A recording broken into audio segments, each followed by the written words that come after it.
Before we begin tonight's story, I want to take just a moment to ask for your support. If you're enjoying this content, please consider using your hype points on this video. It helps the channel more than you could possibly know, and allows us to keep bringing you these stories every week. If you're listening on Spotify, leaving a review makes an incredible difference and truly helps us reach more people who love this type of content.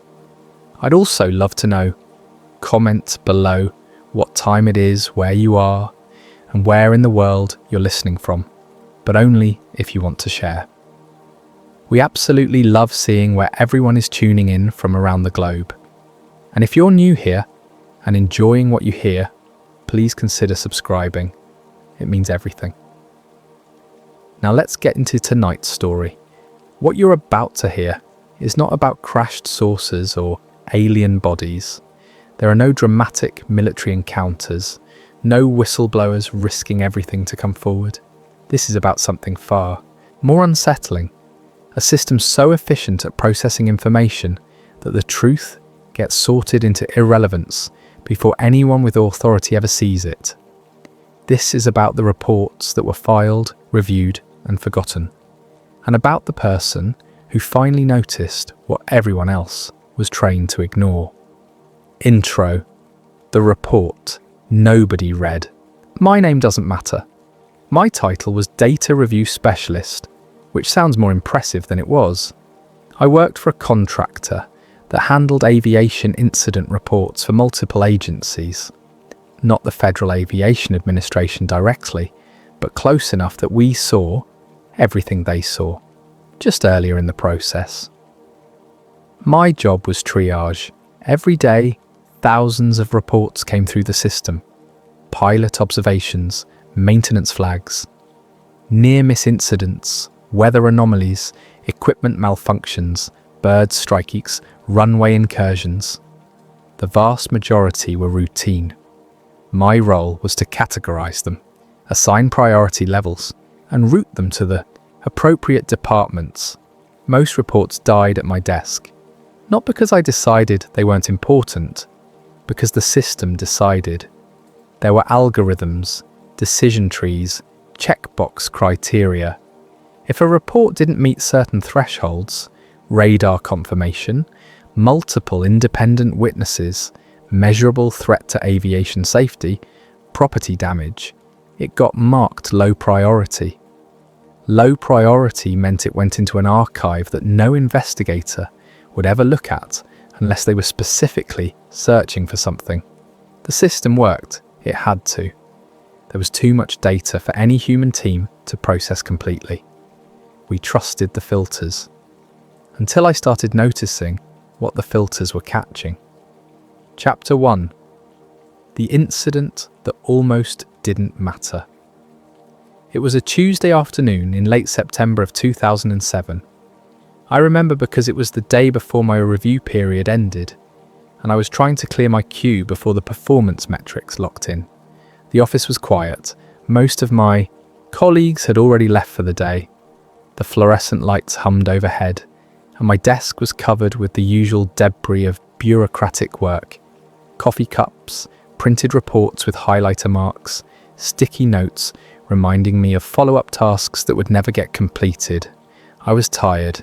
It had been a long week, the kind of week where every report seemed to blend into the next, where the rhythm of categorization and filing became almost meditative in its monotony. Then the report came in. It arrived through the standard commercial aviation channel at 16:43 local time. Flight 437, a red-eye route from Honolulu to Los Angeles, approximately 4 hours into the flight. Position was over open Pacific, well outside normal radar coverage from land-based stations. The timestamp indicated the observation had occurred roughly 2 hours earlier. The captain's report was brief, professional, almost dismissive in tone. Observed unidentified light source at wide, approximate bearing 270 degrees, altitude uncertain, distance uncertain.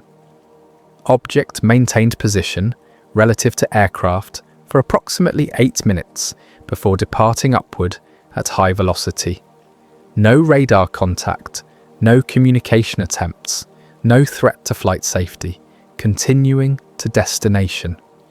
I read it once, then twice. By itself, this meant nothing. Pilots see things constantly, reflections off clouds that look solid, distant aircraft at odd angles that appear stationary, satellites catching sunlight during twilight hours, atmospheric phenomena that have scientific names I can't pronounce, sprites, jets, elves, phenomena that occur in the upper atmosphere and create visual effects that seem impossible. The ocean at night plays particular tricks on depth perception. With no reference points, a distant light can appear close. A moving object can appear stationary. A conventional aircraft banking away can seem to accelerate impossibly. The reports would normally get coded as unexplained light source and filed under low priority. I had processed dozens of similar reports over the past year. They were routine, unremarkable. I was about to assign the standard classification when the second report arrived. The notification appeared on my screen at 16:51. Flight 629, different airline, similar route, filed a report 18 minutes after the first one. Same night, same general area of ocean. I opened it immediately. Observed stationary bright object off port side. Object did not correspond to known satellite positions or conventional aircraft. Appeared to maintain fixed position despite prevailing winds at altitude. Lost visual contact when object accelerated vertically beyond visible range. No radar confirmation available. I sat back in my chair. 2 commercial pilots, 2 separate aircraft, same phenomenon, same night. Reports filed within minutes of each other. I checked the flight paths. Both aircraft were travelling. The same general corridor, but separated by approximately 15 minutes of flight time and several miles of lateral distance. They wouldn't have been able to see each other. They couldn't have coordinated their reports, but they had seen the same thing. The algorithm still marked both reports low priority. The logic was simple and unambiguous. No radar meant no objective confirmation. No threat meant no investigation. The reports were automatically queued for the archive. I could have let them go, should have let them go. My performance metrics were based on processing speed, not investigation depth. Every minute I spent examining a low priority report was a minute that counted against my review scores. But something made me pause. It was the language. Both captains used careful, measured descriptions, not excited, not speculative. They wrote like people who had seen something they couldn't explain and were deliberately avoiding sensational language because they knew exactly how these reports were handled. They were trying to be believed, which meant they thought they wouldn't be. The first captain had included his flight hours in the report metadata, over 12,000 hours of commercial aviation experience. The second captain had been flying for nearly 20 years. These were not inexperienced pilots prone to misidentification or panic. I pulled up the weather data for the region at the time of the sightings. Clear skies, minimal cloud cover, excellent visibility. Winds at altitude were strong, over 90 knots, but consistent. Nothing that would explain unusual visual phenomena. I checked satellite tracking data. No satellite passes corresponded to the location and time of the observations. No scheduled military exercises in the area. No civilian rocket launches. Nothing that would explain a bright object maintaining position in high winds. I flagged both reports and linked them in the system. This created a cross-reference that would be visible to anyone who accessed either report in the future. It was a small act of documentation, probably meaningless, but it felt important. Then I did something I wasn't supposed to do. I opened the archive search function and began looking for similar incidents. The search parameters were broad. unidentified objects, high altitude, ocean locations, lack of radar confirmation. I limited the time frame to the previous 2 years, expecting perhaps a handful of matches. The system returned 37 results. I stared at the number on my screen. 37 reports. In 2 years, all matching similar criteria. I should have stopped there. I should have closed the search, filed the 2 new reports, and gone home. But I couldn't. I began reading. Each report told essentially the same story. Object appears at high altitude over water. Object demonstrates unusual flight characteristics. Extended hovering, rapid acceleration, vertical departure, no radar confirmation, no threat to aircraft, low priority classification. Some reports included additional details. One pilot noted that the object appeared to be self-luminous rather than reflective. Another mentioned that the object left no contrail or visible exhaust. Several pilots commented on the acceleration rates, describing them as far beyond anything they had witnessed in decades of aviation experience. But every report ended the same way. No investigation recommended. Filed and forgotten. I checked the clock. It was after 6. The office was empty, except for the night security guard making his rounds. I should have left hours ago. Instead, I expanded my search to 5 years. 63 results. 10 years. 112 results.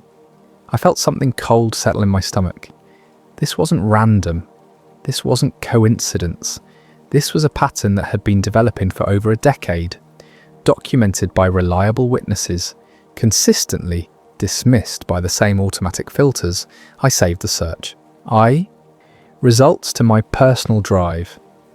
Then I flagged both of the new reports for follow-up review. It was a token gesture. Follow-up reviews rarely resulted in actual investigation, but it was the only action available within my authority. I finally left the office at nearly 8 that evening. During the drive home, I kept thinking about those 2 captains, about the careful language they had used, about the fact that they had both taken the time to file reports. They probably knew would be ignored. They had seen something they couldn't explain, something they felt obligated to document, even though they understood the futility of the process. And I was the person who had been trained to make that futility official. That night, I didn't sleep well. I kept seeing that number. 112 reports, 112 documented encounters with phenomena that defied explanation. 112 pieces of evidence that had been systematically categorized as unimportant. The next morning, I returned to the office and began a more detailed analysis. I didn't know it then, but that decision would change everything. Chapter 2.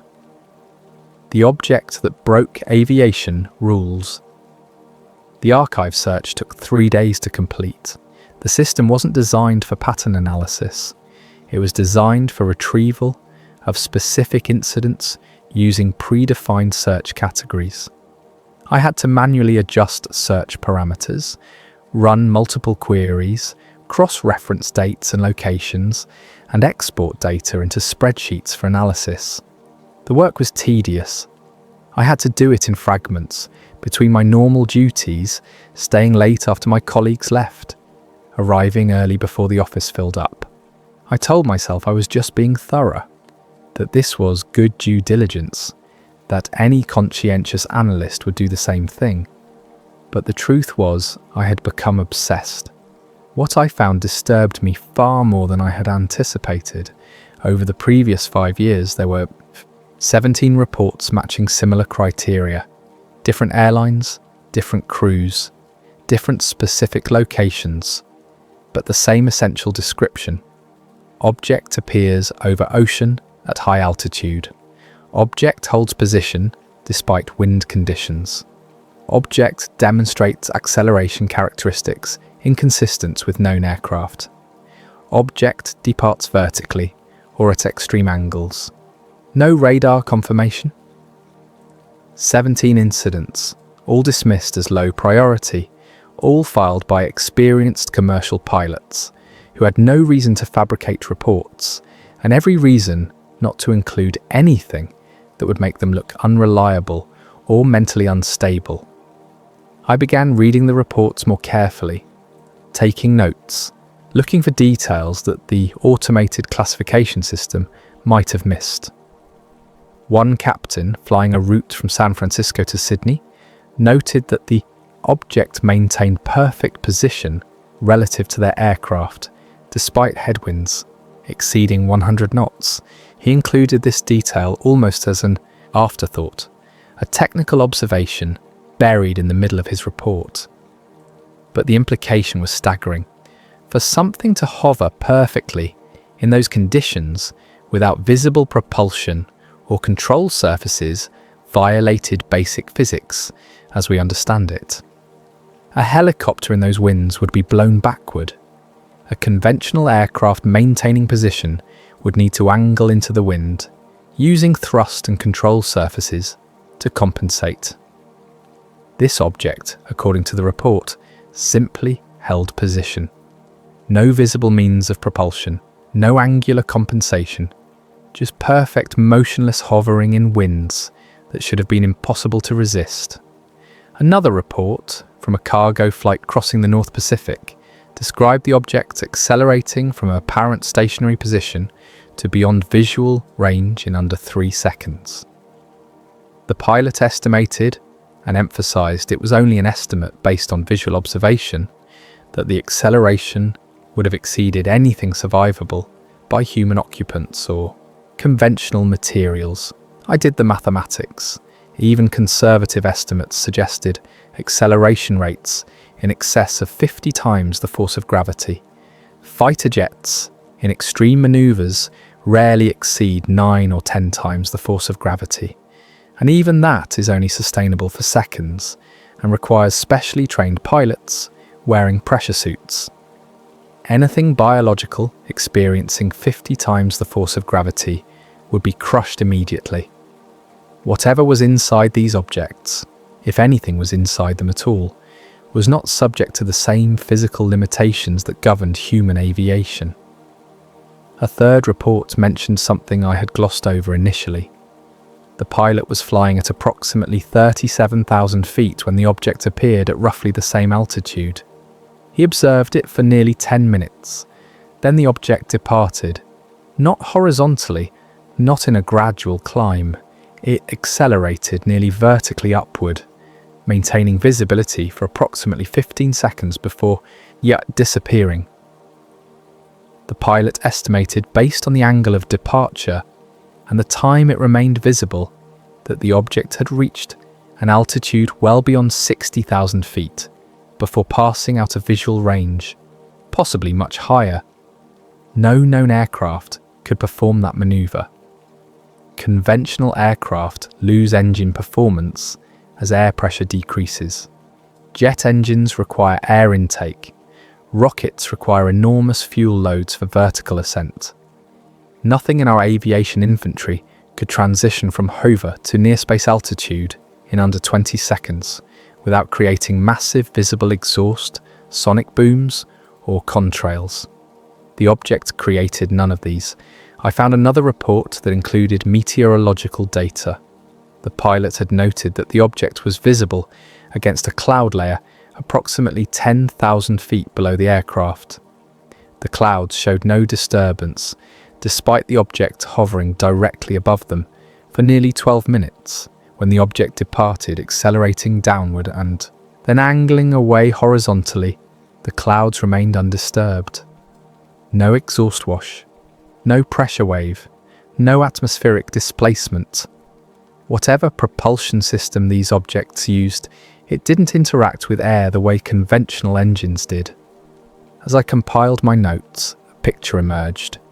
These objects demonstrated capabilities that suggested propulsion without visible exhaust or conventional engines, acceleration rates far beyond human tolerance or material limits, altitude transitions that should have been aerodynamically impossible, position holding in extreme winds with no visible control surfaces, no sonic booms despite supersonic acceleration, no heat signatures despite energy requirements that should have been enormous. The more I read, the more consistent the pattern became.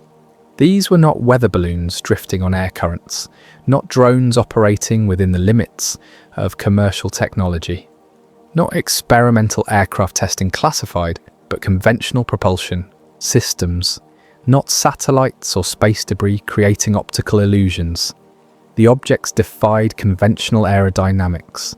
They ignored wind resistance. They accelerated without visible engines. They operated at altitudes and speeds that should have been impossible for any craft we had the technology to build. And every single report had been filtered out of the investigation pipeline because they lacked radar confirmation. I began to understand why the filter existed. The system was working exactly as designed. It was filtering out anything that couldn't be objectively verified through multiple sensor systems. Pilot testimony alone, no matter how credible, was considered insufficient for triggering formal investigation. The logic was defensible. Pilots make mistakes. Visual observation is unreliable. Memory is fallible. Human perception can be deceived by atmospheric conditions, fatigue, expectation, and dozens of other factors. So the system required corroboration, radar confirmation, multiple independent witnesses with no possibility of coordination, physical evidence, quantifiable data. But here's what troubled me. If something was advanced enough to avoid radar detection deliberately, our entire reporting infrastructure would be blind to it. If an intelligence, human or otherwise, wanted to operate in our airspace without triggering investigation, all they would need to do is avoid generating the specific signatures our system required for escalation. Stay out of radar range. Don't threaten aircraft directly. Don't cause measurable damage. Don't create physical evidence. Do all that, and you could fly through our airspace for decades, being observed and reported by credible witnesses, and never trigger a single formal investigation. The system wasn't designed to hide the truth. It was designed to be efficient, but the result was the same. I pulled one more report from the archive. This one was different. It came from a military transport pilot, not commercial aviation, though it had been transferred through interagency channels and ended up in our database. The report was heavily redacted. Classification markings covered most of the operational details, but the observation section remained intact. The pilot described encountering an object during a nighttime training flight over the Western Pacific. The object appeared on their aircraft's radar briefly, just a single sweep before disappearing. The pilot executed a turn to investigate and achieved visual contact. The object was described as structured, not just a light source. The pilot could discern a shape, though details were difficult to determine in darkness. The shape was roughly circular or disc-like. It demonstrated controlled movement, matching the aircraft's turn for approximately 30 seconds before accelerating away. What struck me was a single line in the report. Object demonstrated awareness of our presence and responded to our approach with immediate departure. Behavior suggested deliberate avoidance of close encounter. The object didn't just move randomly, it responded. It reacted to being observed. That suggested something more disturbing than unusual atmospheric phenomena or misidentified conventional aircraft. It suggested intelligence, purpose, intent. And if these objects were controlled by some intelligence, human or otherwise, then the pattern made sense. They appeared where they could be observed. They maintained distance to avoid direct threat. They demonstrated capabilities that would be documented but not investigated. They departed before generating the kind of evidence that would force a response. They were operating just below the threshold of undeniability, and they had been doing it for years. Chapter 3. The camera that should not have worked. 2 weeks after I started reviewing the pattern, a new report came in that changed everything. Flight 815, Los Angeles to Tokyo, approximately 9 hours into the flight. Same Pacific corridor where most of the sightings occurred, same type of observation, but this time there was footage. The report arrived on a Friday afternoon. I was at my desk reviewing a backlog of routine maintenance flags when the notification appeared. I opened it expecting another standard observation report that would be filed and forgotten.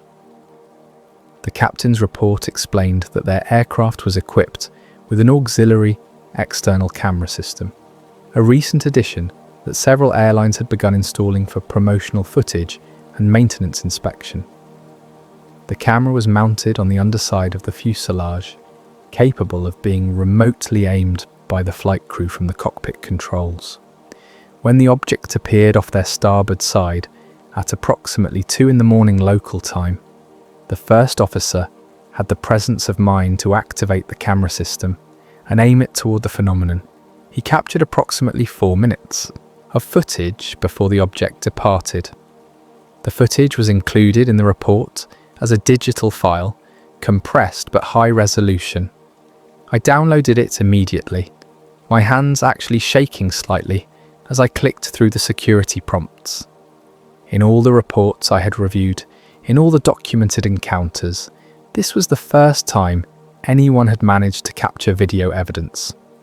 I opened the file with low expectations. Night footage from an aircraft camera is notoriously unreliable.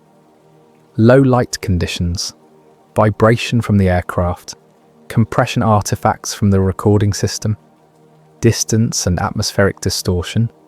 Any or all of these factors usually render such footage worthless for serious analysis.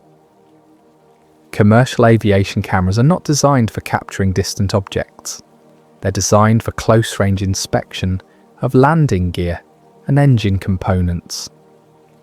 The lens systems are optimized for clarity at short distances, not for astronomical observation.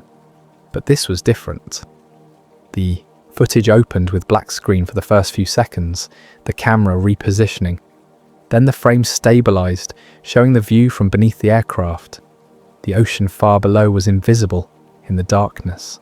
Stars were visible across the upper portion of the frame. And then, approximately 1/3 of the way into the frame, there it was. The object appeared as a bright light source, significantly brighter than the stars around it. Not blinding, the camera's automatic exposure compensation was functioning, but distinctly visible. It maintained a consistent brightness across all frames. No flickering, no pulsing, just steady, constant luminosity. What immediately caught my attention was its position. In the first frame where it appeared clearly, it was near the right edge of the screen. But as the footage continued, despite the aircraft travelling at approximately 500 knots, the object maintained a fixed position in the frame. I checked the metadata. The camera wasn't tracking. It was fixed in position relative to the aircraft body. The object was moving with the aircraft. Or more precisely, it was compensating for the aircraft's movement in real time, maintaining perfect relative position. I watched the footage 3 times in succession. The stars in the background showed normal parallax movement as the aircraft travelled. You could see them slowly shifting position across the frame, exactly as you would expect when viewing the sky from a moving platform. The object didn't move at all. It held perfect position, frame after frame, for the entire 4 minutes of footage. But what truly disturbed me wasn't the object itself. It was everything around it. I paused the footage on a frame where the object was clearly visible and began examining the surrounding area. The stars near the edges of the frame appeared normal, sharp points of light against the black background. But the stars closer to the object showed something strange: distortion, stretching, displacement. It was subtle. If I hadn't been looking for it, I might have dismissed it as lens aberration or atmospheric effect. But the pattern was too consistent. Stars visible within approximately 10 degrees of the object's position appeared elongated, as if the light was being bent around something. The effect was reminiscent of gravitational lensing, the way massive objects in space bend light from stars behind them. But gravitational lensing requires enormous mass: planets, stars, black holes. Nothing small enough to be captured in an aircraft camera frame could generate that kind of effect, unless the object was manipulating space itself, warping it somehow, creating a localized field strong enough to bend light but not strong enough to affect the aircraft or the surrounding atmosphere. I felt a chill run through me as I considered the implications. I ran the file through every verification protocol available to me. The digital forensic software checked for signs of a manipulation, frame-by-frame analysis looking for editing artifacts, metadata examination to verify file creation, timestamp and camera settings, compression algorithm analysis to detect if the file had been modified after creation. Everything came back clean. No signs of digital manipulation, no evidence of editing, no inserted frames or altered pixels. The metadata matched perfectly with the aircraft's flight data recorder logs. The timestamp corresponded exactly to the time the captain had reported the incident. The camera settings were consistent throughout the footage. Exposure, white balance, focus depth, all the automatic parameters remained stable, showing the camera was functioning normally. I even checked for lens flare patterns, internal reflections, or other optical artifacts that might explain what I was seeing. But the object didn't behave like any reflection I had ever analysed. Reflections move when the light source or reflecting surface changes position. This stayed fixed. Reflections create predictable patterns based on lens geometry. This created distortion effects that suggested the object itself was warping the space around it. The footage was authentic. Whatever the camera had captured was really there, external to the aircraft, physically present in the airspace. I spent hours going through it frame by frame. The object maintained the same apparent size throughout, suggesting it was holding constant distance from the aircraft. At one point, roughly 2 minutes into the footage, the aircraft passed through a thin layer of high-altitude cirrus clouds. The object remained visible through the clouds, its luminosity undiminished. Then, in the final 30 seconds of footage, something changed. The object's brightness increased slightly. The distortion effect around it intensified. And then, over the course of perhaps 5 frames, less than 1 second of real time, it accelerated upward and disappeared from the frame. The acceleration was so rapid that there was almost no motion blur. 1 frame it was there, 5 frames later it was gone. The speed required for that kind of movement would have been extraordinary. I replayed those final seconds repeatedly. Each time I noticed something new. The stars that had been distorted near the object returned to normal immediately after it departed. The effect didn't linger or fade gradually. It simply ceased, as if the field causing the distortion had been switched off instantly. I compiled a preliminary analysis, frame count, estimated object size based on camera field of view and reported distance, analysis of the distortion pattern, verification of authenticity, comparison with known optical phenomena and aircraft equipment anomalies. My conclusion was simple.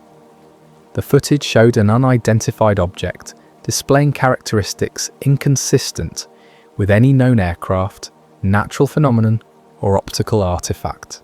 The object demonstrated controlled movement, maintained position relative to a moving aircraft for an extended period, and generated observable spatial distortion effects, suggesting an unknown propulsion or field generation mechanism. I recommended immediate escalation to the technical investigation team. This wasn't just another pilot report that could be dismissed. This was physical evidence, documented proof that something extraordinary was operating in our airspace. I submitted the analysis on Monday morning. The response came back that afternoon. Insufficient radar correlation, unable to verify object is external to aircraft. Possible reflection or lens artifact. Low priority classification maintained. No further action required. I stared at the response in disbelief. I had spent the entire weekend analysing the footage. I had verified its authenticity through every method available. I had documented the distortion effects that clearly showed the object was external to the aircraft. I had eliminated every conventional explanation, and the response was automated. I could tell by the phrasing. The decision hadn't been made by a human analyst. It had been generated by the same classification algorithm that had been dismissing these reports for years. The system had a rule: no radar correlation meant no escalation. The footage didn't matter. The distortion effects didn't matter. The careful analysis didn't matter. The algorithm saw no radar data and stopped processing. I considered appealing the decision. There was a formal process for that, but I had seen enough appeals to know how they ended. Rejected due to insufficient evidence, rejected due to lack of threat, rejected because the guidelines didn't allow for escalation based on visual evidence alone. The footage was placed in the archive, attached to the incident report, classified as low priority. A few people in my department asked about it. They'd heard I was working on something unusual. I showed them the footage. They were impressed, intrigued. But when they learned it had been classified as low priority, they moved on. The system had made its decision. There was nothing more to be done. Over the following weeks, I checked the access logs for the file. I wanted to know if anyone else would review it, if someone higher in the chain would see what I had seen and reach the same conclusions. 3 people accessed the file in the first month. 2 of them were technical staff checking the metadata as part of routine database maintenance. The third was a researcher doing a statistical study on report classifications. None of them watched more than 30 seconds of the footage before moving on. The camera had captured something extraordinary, something that should have triggered immediate investigation and analysis by the highest levels of aviation safety and national security infrastructure. Instead, it was filed, archived, added to a database that would be searched only by people who already knew what they were looking for. The truth was documented. The evidence existed, but it existed in a place where nobody would ever see it.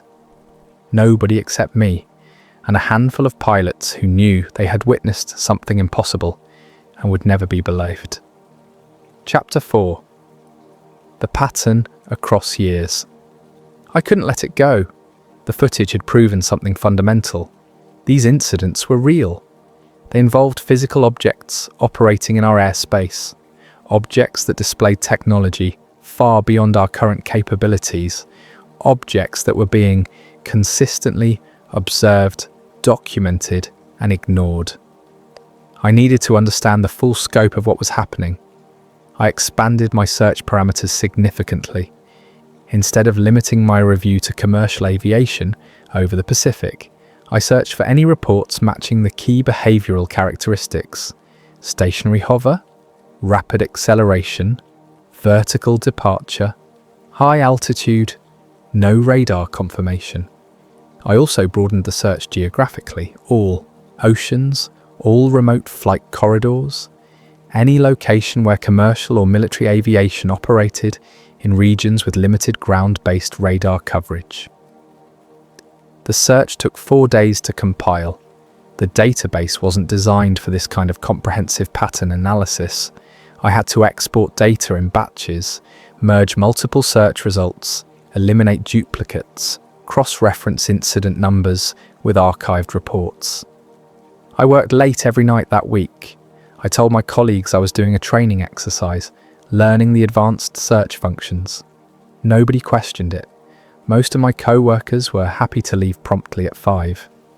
The idea of voluntarily staying late to explore database features was so foreign to them that they didn't even ask what I was researching. When the final search results compiled, I sat staring at my screen for a long time. 63 reports over 12 years. Not just Pacific routes, Atlantic crossings, Indian Ocean corridors, remote paths over northern Canada, Siberia, the Arctic Circle, flight routes over the southern Pacific near Antarctica, paths across the Mediterranean where it widened beyond land-based radar coverage, always over water or sparsely populated areas, always at high altitude, always during night flights or in conditions of limited visibility. The reports came from commercial pilots, cargo operators, and a handful of military aviators whose reports had been transferred through interagency channels after being initially filed with their command structures. I began analysing the data systematically. First, I mapped the geographic distribution. I exported the location coordinates and plotted them on a world map using basic mapping software. The results showed a clear pattern. The sightings clustered along major aviation corridors that passed over large expanses of water or wilderness. The Pacific routes between North America and Asia. The Atlantic routes between North America and Europe. The southern routes crossing the Indian Ocean between Africa and Australia. No sightings over continental United States. None over Central Europe. None over China or India or any densely populated region. The objects were deliberately choosing locations where observation was possible, but population density was minimal. Next, I analysed the altitude data. Every report that included specific altitude information showed the same range, 30,000 to 45,000 feet. This is the standard cruising altitude for commercial jets. Below 30,000 feet, air traffic is denser and radar coverage is better. Above 45,000 feet, few commercial aircraft operate. The objects were appearing exactly where commercial aircraft spent most of their time, but only in regions where radar coverage was sporadic or non-existent. I examined the duration of each sighting. The mean observation time was approximately 9 minutes. The shortest report described an observation of 3 minutes. The longest detailed a sighting that lasted 22 minutes, long enough to be documented, long enough for pilots to rule out conventional explanations, but not so long that the object became a persistent aviation hazard requiring immediate response. The disappearance patterns were remarkably consistent. In 47 of the 63 reports, the object departed by accelerating upward, climbing nearly vertically at speeds described as extremely rapid or impossible to track. In 12 reports, the object accelerated horizontally, departing so quickly that pilots lost visual contact within seconds. In 4 reports, the object simply vanished, present in one moment, gone in the next, with no visible departure trajectory. Not a single report described the object descending or landing. They all left by moving upward or outward, away from the aircraft, away from the planet's surface. I created a timeline showing the frequency of incidents over the 12-year period. The early years showed fewer reports, 3 to 5 per year, but the frequency increased steadily. By 2006, there were 11 reports in a single year. 2007, the most recent year in my dataset, had already recorded 8 incidents, and we were only in October. The pattern was escalating. Either the objects were appearing more frequently, or pilots were becoming more willing to report their observations, or both. I dug deeper into the reports themselves, reading each one multiple times, taking detailed notes. One pattern I noticed: many of the reports included specific technical language. Pilots weren't just saying it moved fast. They were estimating acceleration rates, calculating angular velocities, describing the object's behavior in precise aviation terminology. A cargo pilot flying the North Atlantic route had written, "Object maintained station keeping relative to our aircraft for 7 minutes. Estimated distance 3 to 5 nautical miles at bearing 045 degrees. Object altitude appeared consistent with ours at flight level 380. Upon departure, object executed vertical ascent at acceleration rate exceeding 20 times gravitational force. Estimate based on visual tracking time to horizon limit." This wasn't casual observation. This was professional analysis from someone trained to assess aircraft performance and flight characteristics. Another pilot, flying a route from Dubai to Singapore, had included wind data in his report. Prevailing winds at altitude 115 knots from heading 270. Object maintained fixed position relative to ground reference points for duration of observation, approximately 11 minutes. No visible means of propulsion or stabilization. Departure acceleration estimated at Mach 5+, based on shock pattern visible in atmospheric moisture. The pilot had observed a shock wave. He had seen atmospheric effects consistent with supersonic or hypersonic acceleration, and he had included this detail in his report, knowing it would sound extraordinary.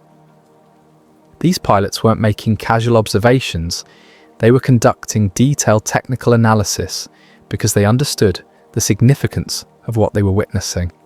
I found 3 reports that mentioned effects on aircraft systems, though these effects were always described as minor and temporary. In one case, the compass showed erratic readings for approximately 60 seconds, while the object was at close range. In another, the GPS signal degraded slightly, showing position accuracy reduced from standard 5-meter precision to approximately 50-meter precision. In a third case, radio communication experienced brief static interference. None of these effects created serious problems. They didn't threaten flight safety, but they suggested the objects generated some kind of electromagnetic field or radiation strong enough to interfere with sensitive equipment at ranges of several miles. What struck me most was what the reports didn't contain. No pilot ever described feeling threatened. No one reported the object approaching aggressively or attempting to intercept their aircraft. No one witnessed hostile actions or dangerous maneuvers that put the aircraft at risk. The objects maintained distance, they observed, and they departed when observation was complete. This wasn't reconnaissance for attack. This wasn't testing defensive responses. This was something else entirely. I created a database separate from the official system. I exported all 63 reports and their associated data. I added my analysis notes. I included the video footage from Flight 815. I created cross-reference indices showing the relationships between incidents. Then I began looking for reports that might have been excluded from my search parameters. I found 11 additional incidents that had been classified differently but showed similar characteristics. 3 had been filed as equipment malfunction because the pilots mentioned compass or GPS anomalies. 5 had been classified as atmospheric phenomenon because the observations occurred during periods of unusual weather. 3 had been classified as satellite observation because the objects were initially thought to be spacecraft or orbital debris. But when I read these reports carefully, they all described the same type of encounter. Object at high altitude, unusual flight characteristics, rapid departure, no radar confirmation. The total was now 74 incidents, 74 documented encounters, with objects displaying impossible flight performance, 74 reports filed by credible witnesses, 74 pieces of evidence that had been systematically distributed across different classification categories, preventing anyone from seeing the pattern unless they deliberately searched for it. The system had done its job perfectly. It had sorted the data, categorized the information, filed everything according to established protocols, and in doing so, it had hidden the truth in plain sight. I saved all my analysis to an encrypted drive. I made backup copies. I prepared summary documents, highlighting the key findings. Then I made an appointment to meet with my supervisor. It was time someone in authority understood what I had discovered. Chapter 5. The Internal Rule. I brought my findings to my supervisor in early November of 2007. I had spent 2 weeks preparing the presentation.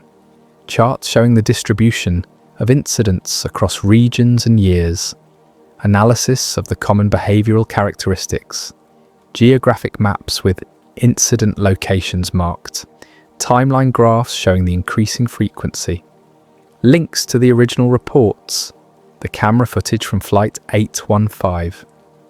Statistical analysis demonstrating the pattern was far beyond random chance. I requested a meeting through the formal channels. My supervisor, Catherine Morrison, was a 20-year veteran of the aviation safety industry. She had worked her way up from field investigator to regional coordinator to her current position overseeing data analysis for the entire Western region. She was pragmatic, detail-oriented, and, I had always believed, genuinely committed to aviation safety. The meeting was scheduled for 2 p.m. on a Tuesday. I arrived early, set up my laptop, and waited. Catherine arrived exactly on time. She sat down across from me, placed a notepad on the table, and folded her hands. "You said this was important," she said. "I've got 30 minutes before my next meeting, so let's see what you have." I started the presentation. I walked her through the search methodology, explained how I had identified the pattern, showed her the geographic distribution data, presented the timeline showing escalating frequency, highlighted the consistency in behavioral characteristics, the hovering, the acceleration, the vertical departures. She listened without interrupting, taking occasional notes. I showed her specific reports, let her read the technical language pilots had used, the careful descriptions, the professional analysis. Then I played the video footage. The room was quiet except for the sound of my laptop fan. We watched the 4 minutes of footage together. I paused it several times to point out the distortion effects around the object, the way it maintained perfect position relative to the moving aircraft, the rapid departure at the end. When the footage ended, Catherine sat back in her chair. "This is good work," she said slowly. "Thorough, well documented." I felt a surge of hope. "But," she continued, and my heart sank. "There's always a but. But you need to understand something about how this system operates, about why it operates the way it does." She opened her notepad and began sketching a simple diagram. 3 circles, partially overlapping. "Aviation safety," she said, tapping the first circle. "National security," tapping the second. "Public welfare," tapping the third. "These are our priorities. Everything we do is evaluated against these 3 concerns." She drew an X outside all 3 circles. "Incidents without measurable threat," she said, pointing to the X. "That's what you found. Unusual, yes. Unexplained, absolutely. But threatening? No evidence of that." "But the objects," I started. She held up a hand. "Let me finish. I'm going to tell you something that isn't written in any manual or policy document. It's an operational reality that everyone in our position eventually learns." She leaned forward. Incidents without measurable threat are not pursued, not because we don't care, not because we're hiding anything, but because response creates risk. I don't understand, I said. Think about what would happen if we escalated this, Catherine explained. If we treated these sightings as serious incidents requiring investigation, we'd have to brief our superiors, they'd have to brief their superiors. Eventually, it reaches people who make public statements. The media gets involved. Suddenly we're having a national conversation about UFOs and alien spacecraft. But isn't that appropriate if that's what the evidence suggests? Evidence of what? That pilots occasionally see things they can't explain? We've known that forever. That objects display flight characteristics beyond our current technology? Maybe. Or maybe our understanding of what's possible is incomplete. Or maybe there are classified programs we don't know about. She tapped her notepad. But let's say you're right. Let's say these are genuine unknowns, non-human intelligence, whatever you want to call them. What then? I didn't have an answer. We can't catch them, Catherine continued. They're faster than anything we have. We can't communicate with them. If they wanted to communicate, they would have by now. We can't control where they appear or when they leave. We can't predict their presence. We can't defend against them if they became hostile. She paused, letting that sink in. So what does investigation accomplish? We'd expend enormous resources documenting something we already know is happening. We create public panic over something we have zero ability to address. We'd open ourselves to criticism for not having answers to unanswerable questions. And for what? What would be the actual benefit? The truth, I said quietly. People deserve to know the truth. Catherine smiled, but it wasn't a happy expression. Do they? Let me tell you what would happen. First, there'd be panic. People afraid to fly. Economic impact on aviation industry. Then there'd be demands for action. Military responses, international coordination, emergency measures. Resources diverted from actual threats to address something that, based on your own analysis, has never harmed anyone. But then, she continued, there'd be the conspiracy theories, government cover-up, secret treaties with aliens, underground bases, whatever else people decide to believe. Trust in institutions would collapse. And the objects? They'd keep doing exactly what they're already doing. Appearing, observing, leaving. Nothing would change except the level of fear and dysfunction in our society. She closed her notepad. That's why we don't pursue incidents without measurable threat. Not because we're blind, not because we're incompetent, but because response creates more problems than it solves. Observation creates deniability, and deniability creates stability. I sat in silence for a moment, processing what she had said. So we just look away? No, Catherine said firmly. We document, we file, we maintain records. If something changes, if these objects start interfering with aircraft, if they demonstrate hostile intent, if they create actual risk, then we have all the documentation we need to respond appropriately. But until that happens, we follow protocols, we categorize, we file, and we let the system work as designed. The system is designed to ignore the truth. The system is designed to manage risk, she corrected.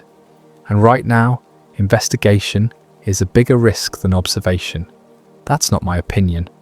That's operational reality based on decades of experience. She stood up, indicating the meeting was ending. Your analysis will be acknowledged, she said. It will be added to the internal archive. It will be marked as reviewed. But there will be no further action. Because there's no radar correlation, I said bitterly. Because there's no threat, Catherine replied. The day one of these objects interferes with a commercial airliner in a way that risks passenger safety, everything changes. Until then, we continue doing our jobs, which is triaging information, identifying real threats, and maintaining the safety and stability of the aviation system. She picked up her notepad. "If you want my advice, let this go. You've done good analytical work. That's noted in your file. But pursuing this further won't change anything except possibly derailing your career. People who become obsessed with unexplained phenomena don't advance in this field. They get sidelined, marginalized. Eventually they leave, usually bitter and convinced there's some grand conspiracy." She paused at the door. "There's no conspiracy. Just priorities, just systems, just people doing jobs that require them to focus on what matters most. These incidents, whatever they are, don't meet that threshold." "What if the threshold is wrong?" I asked. Catherine looked at me with an expression I couldn't quite read. Sympathy, resignation, sadness. "Then we'll find out eventually. And all these reports you've compiled will suddenly become very important. But until that day comes, if it ever comes, we follow protocols. We do our jobs. And we trust that the system, imperfect as it is better than the chaos that would result from dismantling it." She left. I sat alone in the conference room for a long time, staring at my presentation slides still displayed on the screen. Everything she had said made sense from an institutional perspective. The logic was sound. The reasoning was pragmatic. The conclusions were defensible. And yet, I couldn't shake the feeling that we were making a profound mistake. That by choosing stability over truth, by prioritizing process over investigation, we were failing some fundamental responsibility to understand what was sharing our skies. But Catherine was right about one thing. I couldn't change the system. Not from my position.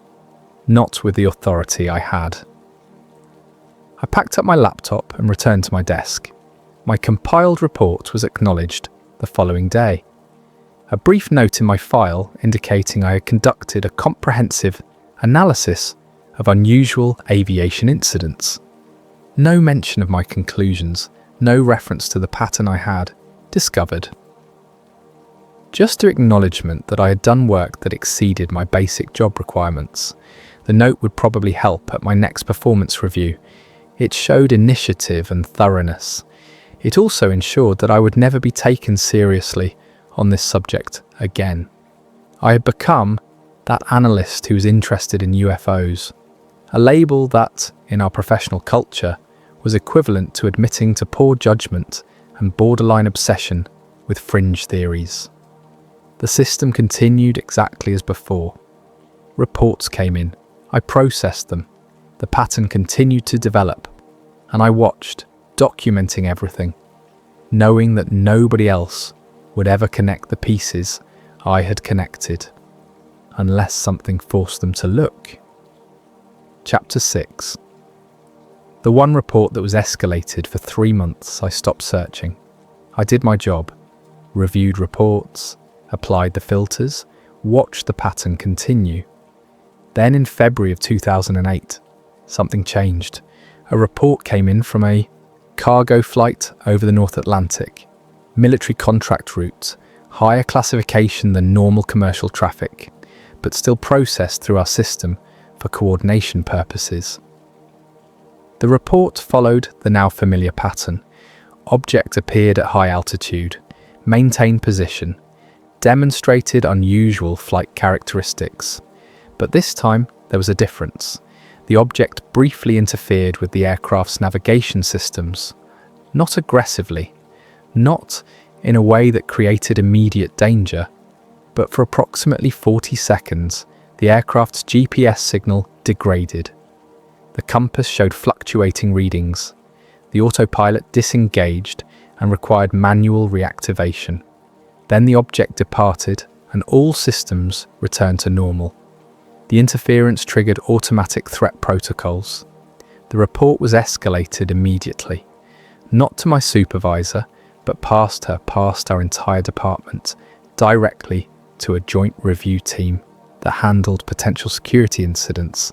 I never saw the full analysis. That was above my clearance, but I monitored the incident tracking system and saw the case progress through multiple review stages over the following weeks. Then 6 weeks after the initial report, the status changed to closed, no further action, no explanation, no findings report, no recommendations, just closed. I checked the archive. The original report was still there, but the escalation notes had been removed. The incident was reclassified from navigation system interference to equipment anomaly, cause undetermined. Whatever had been discovered during the investigation, whatever conclusions had been reached, had been buried deeper than anything in my archive. The message was clear. Even when the objects broke the pattern, even when they demonstrated capability that should have triggered serious concern, the response was the same. Document, review, dismiss. Chapter 7. The language shift in the months following the North Atlantic incident. I noticed something strange. The reports kept coming. Same frequency, same locations, same behavioural patterns. But the language changed. Pilots stopped describing the objects themselves. They stopped mentioning shapes, lights, or visual characteristics. Instead, they described effects. Experienced sudden barometric pressure change, inconsistent with atmospheric conditions. Noted temporal distortion in cockpit chronometer readings during visual contact with unexplained phenomenon. Observed optical refraction effects suggesting localized gravitational lensing.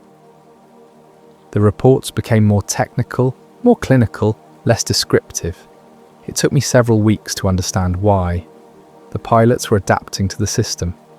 They had learned that reports describing UFOs or unknown aircraft were dismissed. But reports describing measurable physical effects went into different categories. Atmospheric anomalies, equipment irregularities, navigation discrepancies. These categories had different priority thresholds. They generated different automated responses. The pilots weren't changing what they saw. They were changing how they reported it. And in doing so, they were revealing something more disturbing than the objects themselves. The phenomenon was adapting too. Earlier reports described objects that were visible, bright, obviously present. Later reports described distortion effects, pressure changes, time discrepancies, phenomena that were harder to dismiss as misidentification, but also harder to verify objectively. It was as if whatever was being observed understood that visibility led to dismissal, so it shifted toward effects that demanded attention without providing clear evidence. The reports became simultaneously more credible and less actionable. The system adapted by creating new filter categories. The phenomenon adapted by changing its observable characteristics.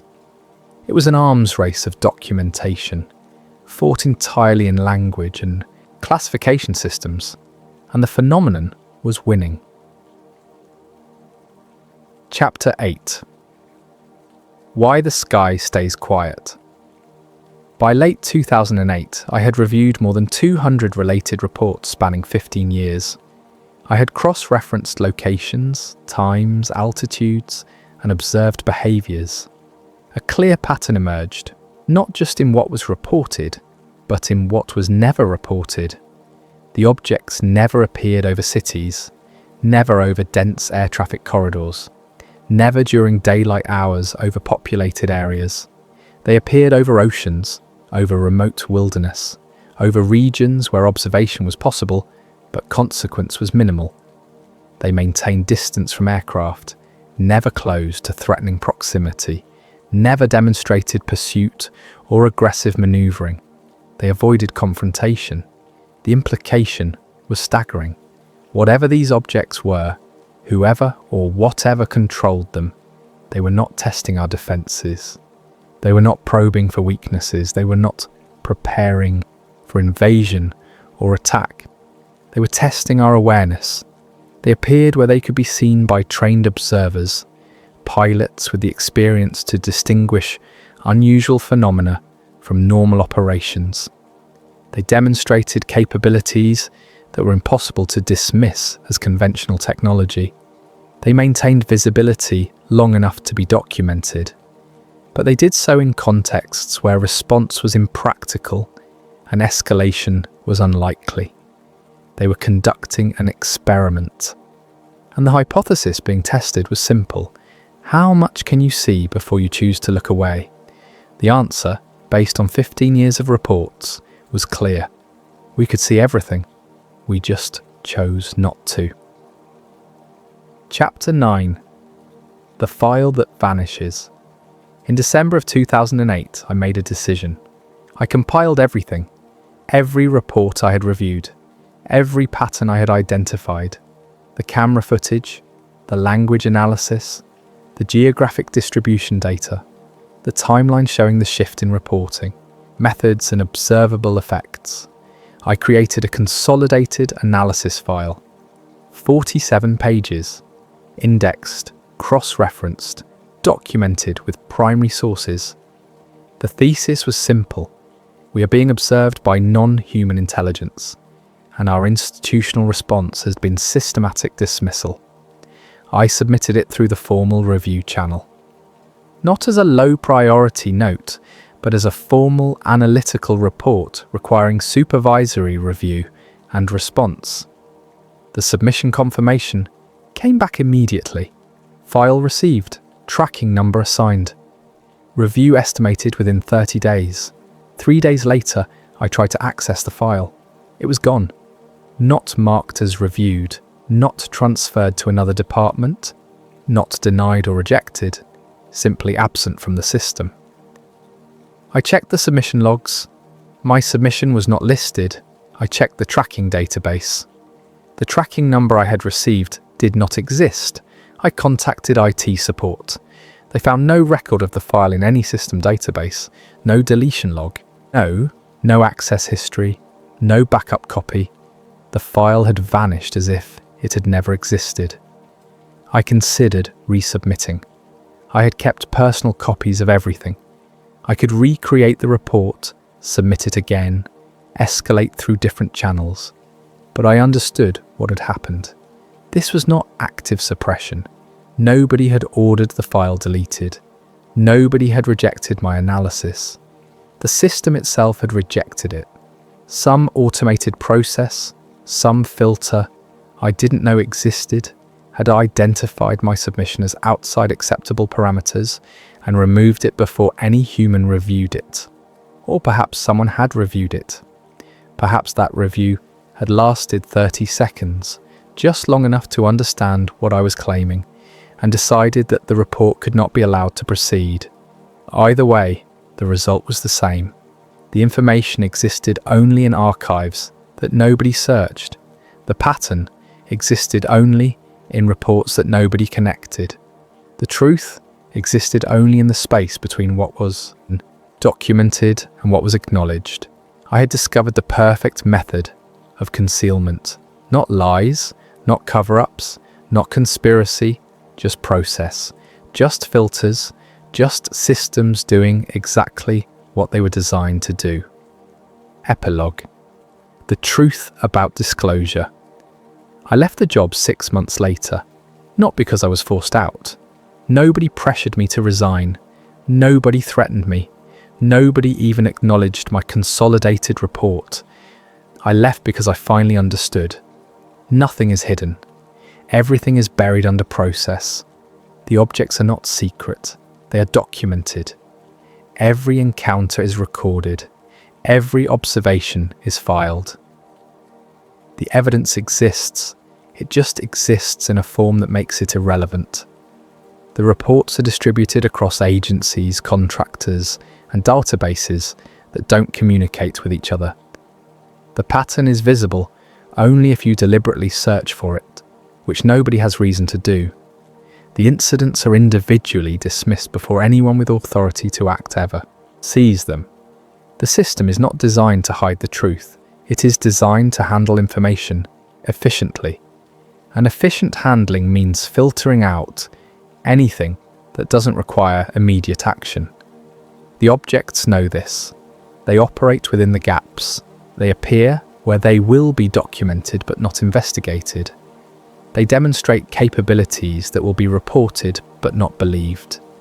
They maintain a presence that is persistent enough to be undeniable, but diffuse enough to be ignored. They are not hiding from us. We are hiding from them, using our own bureaucracy as a shield. The question was never whether they exist. The evidence has been available for decades, filed, sorted and forgotten by people like me who are trained to prioritize other concerns. The question is whether we will ever choose to look at what we have been documenting all along. I don't think we will, because looking requires acknowledging. Acknowledging requires response. Response requires resources and risk, and consequences that extend beyond anything our current systems are prepared to handle. It is easier to keep filing reports, easier to keep dismissing anomalies, easier to let the pattern remain buried under the weight of process. The invasion never came because it never needed to. They were already here, watching, waiting, conducting their careful study of human awareness and institutional blindness. And we provided them with perfect conditions for observation. We documented everything and investigated nothing. We created a system so efficient at handling information that the truth became indistinguishable from noise. And somewhere above the Pacific, above the Atlantic, above the remote corners of our airspace, they continue their survey, appearing, hovering, departing, being seen by people trained to be reliable witnesses, being reported by people following proper procedures, being dismissed by systems designed to ignore anything that doesn't fit predetermined threat models. The files exist, the pattern exists, the truth exists, but it exists in a place where nobody looks. And perhaps that was always the point.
Before we begin tonight's story, I want to take just a moment to ask for your support.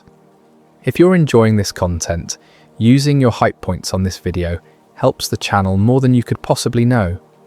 The algorithm notices engagement like that, and it makes a real difference in reaching new listeners. If you're tuning in on Spotify, leaving a review truly helps us out so much. And if you feel like it, drop a comment letting us know what time it is where you are and where in the world you're listening from. We absolutely love seeing where everyone is tuning in. It connects us all in this strange community of night listeners. And of course, if you enjoy the content, subscribing means we can keep bringing you these stories week after week. Now let's get into tonight's encounter.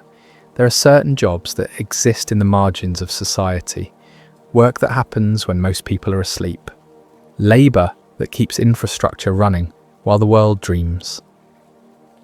I spent 3 years working night shifts for a company that calibrated industrial sensors across remote facilities, oil refineries, water treatment plants, agricultural monitoring stations scattered across hundreds of miles of empty land.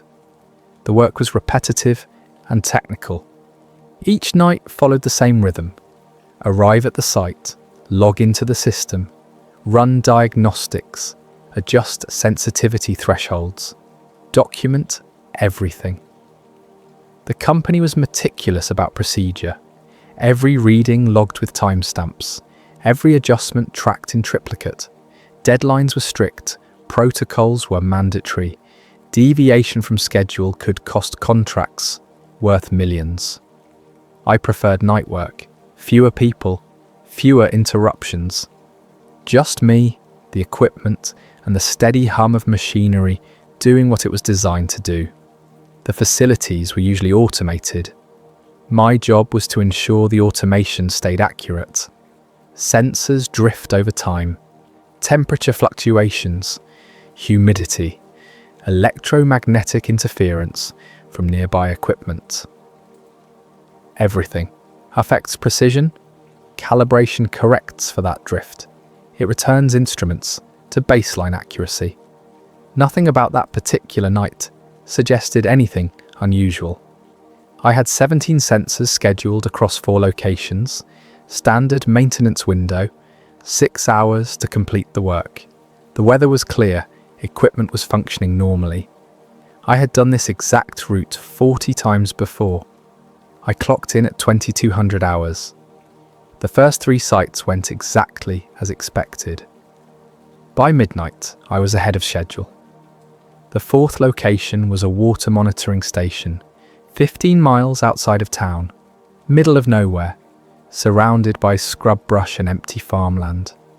The nearest building was 4 miles away. I pulled up to the gate at 1:15 midnight. Everything looked normal. Chapter 1. The Scheduled Anomaly. The monitoring station was a small concrete building about the size of a garden shed. Most of the actual equipment was underground or mounted on exterior towers. My work happened at the control terminal inside. I unlocked the door, flipped on the lights, and logged into the system. 17 sensors total at this location. Soil moisture, groundwater levels, rainfall accumulation, chemical composition, temperature at various depths, standard agricultural monitoring. The kind of data that influences irrigation schedules and water rights across 3 counties.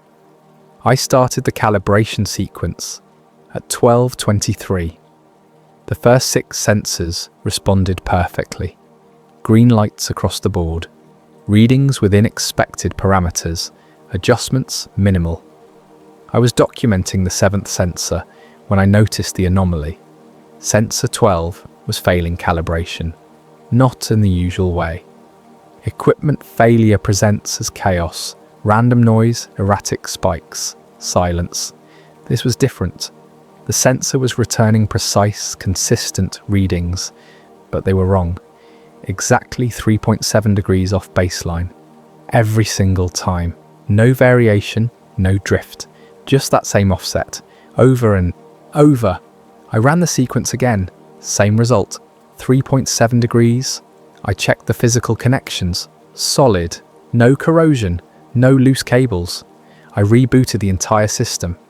The anomaly persisted. Sensor 12. 3.7 degrees. Perfectly consistent. Perfectly wrong. The error was localized. The sensors on either side of it functioned flawlessly. Sensor 11 recorded normal readings. Sensor 13 was within tolerance. Only 12 was affected. The system flagged it as environmental interference. Not equipment malfunction, not software error. Environmental. That designation bothered me. Environmental interference implies something external is affecting the sensor. Something in the physical environment around the probe. But what could cause such a precise offset? I had seen electromagnetic interference before. It creates noise, static, random fluctuations. This was surgical, deliberate, as if something was intentionally skewing the reading by exactly that amount. I decided to inspect the physical site. Sensor 12 was located about 200 feet from the building. A simple probe driven into the ground, connected by buried cable. I grabbed my flashlight and headed out. Chapter 2. The light that isn't light. The night was perfectly still. No wind, no clouds, just stars and silence. My flashlight cut through the darkness as I walked the cable path towards Sensor 12. The ground was flat, dry grass and loose dirt, nothing unusual. I was about halfway to the sensor location when I noticed the illumination. At first I thought it was moonlight, but the moon was only a thin crescent, not bright enough to cast the kind of light I was seeing. This was different, softer. It had no apparent source. I stopped walking and turned off my flashlight. The illumination remained, a faint glow that seemed to come from everywhere and nowhere simultaneously. It did not cast shadows the way normal light does. Objects were visible, but they did not create darkness behind them. It was as if the light was bending around things rather than being blocked by them. I moved toward the sensor location. The illumination grew slightly stronger, still diffuse, still sourceless. I reached the probe and knelt down to inspect it. Everything appeared normal. The casing was intact, the ground around it undisturbed. But the light was undeniable now, visible even with my eyes closed, a gentle pressure against my eyelids. I stood and walked in a slow circle around the sensor. The light did not change intensity based on my position. It was not directional. I tried to determine where it was strongest. Every direction seemed equally illuminated. I moved closer to the probe. The light remained constant. I stepped back. Still the same. Then I walked directly at where the light seemed most concentrated. As I approached, it receded. Not quickly, not dramatically, but definitely moving away from direct engagement, like trying to grab fog. The closer I got to any specific point, the more the illumination shifted elsewhere. Always present, never quite touchable. I spent 20 minutes trying to document this with my phone camera. The footage showed nothing, just darkness and the beam of my flashlight. Whatever I was perceiving, the camera could not capture it. I returned to the building. The moment I crossed the threshold, the illumination vanished completely. Chapter 3. Time slips in small ways. I sat at the terminal trying to make sense of what I had experienced. My watch showed 1:15. That seemed wrong. I had left the building around 12:40. I had been outside for 20 minutes, maybe 25. It should have been 1:05 at the latest. I checked the system logs. They showed a gap in my activity from 12:41 to 1:17. 36 minutes, nearly 40. I had lost time, not hours, not days, just minutes. Enough to notice, enough to create discrepancy, not enough to trigger any alarms. I tried to reconstruct my actions, walking to the sensor, inspecting the probe, circling the area, attempting to film, even accounting for thorough investigation. I could not stretch those activities to fill 40 minutes, 15 minutes, maybe 20 if I was being extremely methodical. Not 40. I checked my watch against the system clock. They matched now. Both showed 1:18. I looked at my phone. Same time. Everything synchronized, except for that missing window between 12:41 and 1:17. I attempted to contact my supervisor via radio. No response. I tried twice more. Nothing. The radio was functioning. I could hear static when I keyed the microphone. But no one answered. I checked the schedule. My supervisor was supposed to be on duty, available for contact during all maintenance windows. Radio silence was unusual. I moved on to the remaining sensors. They calibrated normally. No anomalies, no interference, just standard readings and routine adjustments. I completed the work at 1:53. According to my original schedule, I should have been done by 1:30. I was behind, but not by much. I filed my report from the terminal. Sensor 12 listed as requiring follow-up. Environmental interference, cause unknown.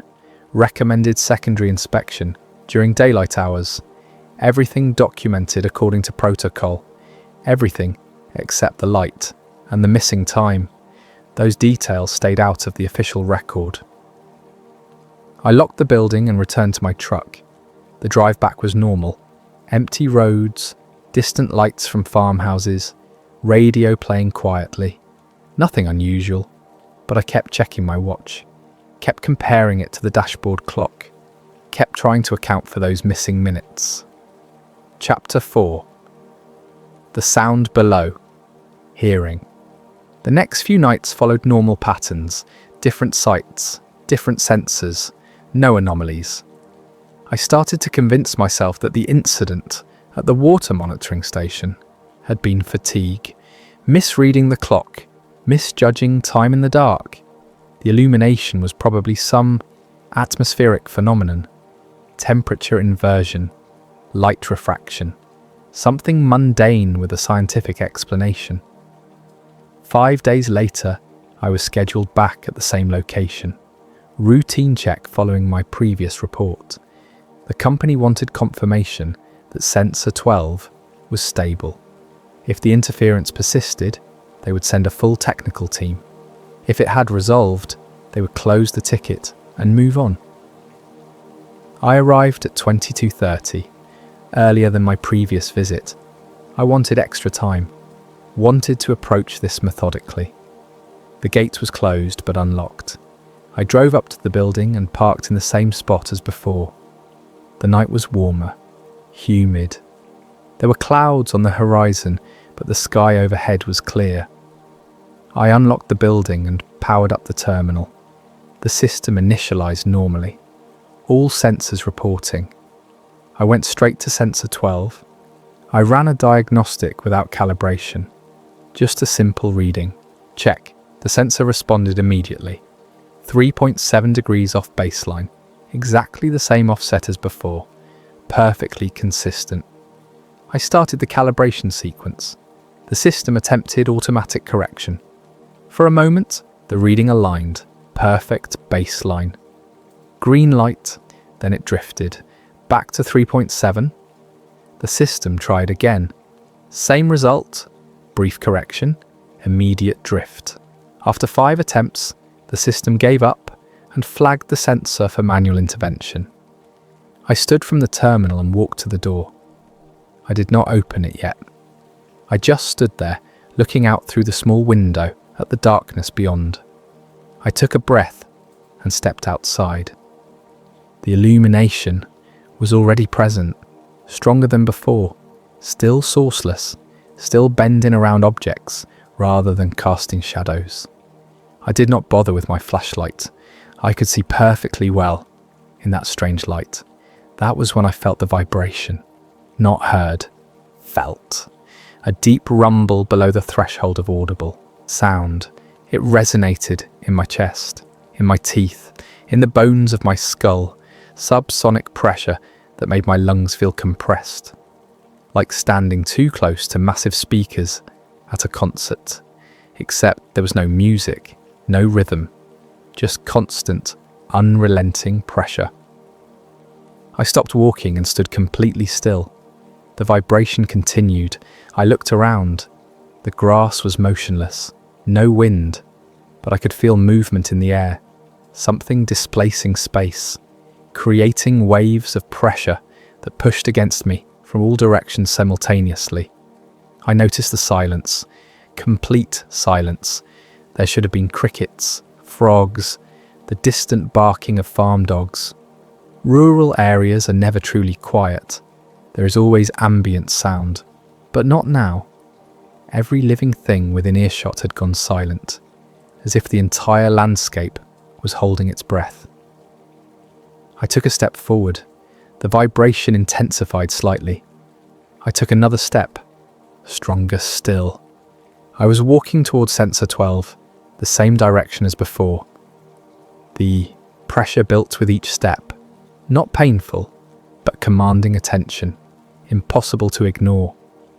I stopped about 50 feet from the sensor. The vibration was overwhelming now. My vision was starting to blur from the subsonic frequency. I could feel my heartbeat synchronizing with the pulse, my breathing matching its rhythm, my body trying to harmonize with something I could not see or hear. I turned around and walked back toward the building. The vibration decreased, step by step, the pressure easing. By the time I reached the door, it had stopped completely. The moment I crossed the threshold, normal sound returned.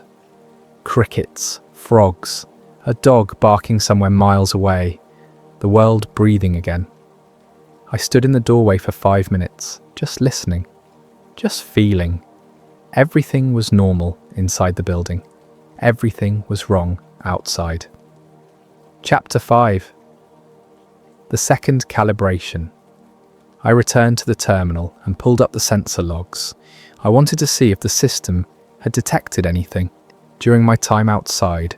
Temperature spike, seismic activity, anything that might explain what I had experienced. The logs showed nothing unusual, all environmental readings within normal range. No anomalies flagged except the persistent offset on sensor 12. I checked the timestamp. It was 23:51. I had been outside for approximately 30 minutes. Again, the same missing time, the same unexplained gap. I was certain I'd only been out there for 10 minutes, maybe 15, definitely not 30. I decided to try the calibration sequence one more time. I initiated the process remotely from the terminal. Sensor 12 began its cycle, reading, adjusting, confirming. I watched the numbers scroll across the screen. The offset persisted through the first 3 attempts. Then something changed. The system began adjusting itself before I input any commands. The calibration sequence was running autonomously, not according to the programmed pattern, according to something else, some external parameter I had not specified. The readings flickered. Baseline, offset, baseline, offset, oscillating between the two values faster than should have been possible. Then it stabilized. Perfect baseline. No offset, no drift. The sensor was reading exactly as it should. I documented the result, ran a confirmation diagnostic, everything checked out. Sensor 12 was functioning normally. Whatever had been interfering was gone. I completed the calibration on the remaining sensors. All of them responded normally. No anomalies, no strange behavior, just routine maintenance. By the time I finished, it was 1:23. I had been at the site for nearly 3 hours. The work should have taken 90 minutes. I filed my report. Sensor 12 now operational. Interference resolved. Cause unknown. Recommended continued monitoring, but no immediate follow-up required. Standard closing language. Standard documentation. Everything according to protocol. I packed my equipment and headed for the door. I paused with my hand on the knob. Part of me wanted to go back outside to see if the illumination was still there, to feel if the vibration had returned. But another part of me knew that was a terrible idea. I had completed my work. The sensor was functioning. There was no technical justification for additional investigation. I opened the door and walked quickly to my truck. I did not look around, did not slow down, just moved directly from the building to the vehicle. I started the engine and drove away.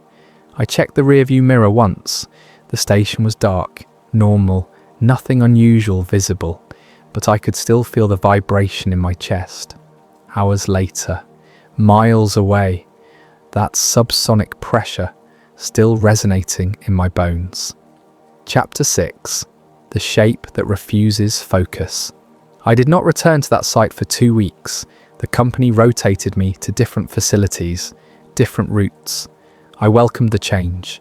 I needed distance from that monitoring station. Time to process. Time to convince myself that everything had a rational explanation. During those 2 weeks, I researched atmospheric phenomena, subsonic resonance, optical illusions caused by temperature gradients. I read scientific papers, watched educational videos, tried to match my experience to documented natural occurrences. Nothing fit perfectly, but several phenomena came close enough to provide comfort. I decided I had witnessed an unusual combination of environmental factors, rare but explicable, concerning but not impossible. The call came on a Thursday. My supervisor needed me to return to the water monitoring station. Sensor 12 was showing anomalies again. Same offset, same pattern. The company wanted me to do a physical inspection, check for animal damage, root intrusion, anything that might be causing interference. If I could not identify the problem, they would schedule a full excavation and sensor replacement. I arrived at the site at 2100 hours, earlier than usual. I wanted to complete the inspection before full darkness. I still had daylight fading into dusk, enough visibility to work without relying entirely on artificial light. I parked and grabbed my inspection kit, tools, testing equipment, camera, documentation tablet, everything needed for thorough site assessment. I walked directly to sensor 12. The illumination was not present yet. Everything looked normal in the failing daylight. I knelt beside the sensor and began the inspection. I checked the casing for cracks, examined the cable connection for corrosion, dug carefully around the probe to verify installation depth. Everything was perfect. Textbook installation. No physical damage, no environmental stress, no reason for the sensor to malfunction. I was photographing the installation when I noticed movement in my peripheral vision. Not direct movement, more like a disruption in the air, the way heat creates shimmer above hot pavement. Except the evening was cool. There was no heat source. I turned my head to look directly at the disturbance. It vanished, completely gone. I returned to photographing the sensor. The movement reappeared, peripheral, persistent, always at the edge of my vision. I stood slowly and stopped looking directly at anything. I let my focus soften, stopped trying to see clearly. The shape became more defined, not solid, but structured. It had dimensions, boundaries, form, something that occupied space, something that refused to be seen directly. Looking at it was disorienting. My eyes wanted to focus, wanted to sharpen the image, but every attempt to do so made the shape dissolve. Only peripheral vision could maintain the perception. Only indirect observation kept it visible. The harder I tried to see it clearly, the more completely it disappeared. I experimented carefully. I turned my head slowly. The shape remained visible as long as I did not look directly at it. I took a step forward. It neither approached nor retreated. It simply was, present, observing, waiting. I reached out my hand. Not toward the shape, just extending my arm into the space where I peripherally perceived it to be. My hand passed through nothing, empty air, but I could feel resistance, not physical, something else, like pushing through a magnetic field, pressure without substance. I withdrew my hand and stepped back. The shape remained constant, not threatening, not aggressive, just there, existing in that narrow band of perception between seen and unseen, present and absent, real and impossible. The sun dropped below the horizon. Full darkness arrived. The sourceless illumination appeared. The shape became easier to perceive, still peripheral, still refusing direct observation, but more defined, more persistent, as if darkness provided better conditions for its visibility than light. Chapter 7: Communication Without Words. I stood there for what felt like hours, watching without looking, perceiving without seeing. My understanding of the situation began to shift. This was not random, not accidental, not environmental interference. This was intentional. deliberate. Something was present. Something was aware. Something was communicating. The certainty arrived without language, without voice, without any sensory input I could identify. Just sudden, absolute knowledge. Not fear, not curiosity, not wonder, just understanding. The way you know someone is watching you before you see them. The way you sense mood in a room before anyone speaks. Direct perception, bypassing conscious thought. I was being assessed, evaluated, studied. Not with hostility, not with threat, with something closer to clinical interest. I was a subject of observation, a data point, a specimen displaying unexpected behaviour by returning repeatedly to this location. The communication was not bidirectional. I could not send, only receive. Ideas arrived fully formed. Not as words or images, as comprehension, instant, complete. Understanding of complex concepts. No translation required, no interpretation needed. Direct transfer of meaning. I understood that this presence had been here long before me, would remain long after. That sensor 12 was not malfunctioning. It was detecting something real, something that registered on instruments designed to measure environmental conditions. The offset was accurate. The environment had changed, just not in ways the equipment was designed to recognize. I understood that my previous visits had been noted, that my return had been anticipated, that my willingness to experience rather than flee had marked me as different from other maintenance workers who had been here before. Most people ran. Most people convinced themselves they had seen nothing. Most people never came back. I understood that what I was experiencing was permitted, not forced, not inflicted, allowed. I could leave at any time. The presence would not follow, would not pursue, would not cross boundaries. It had set for itself. My participation was voluntary. My continued observation was a choice.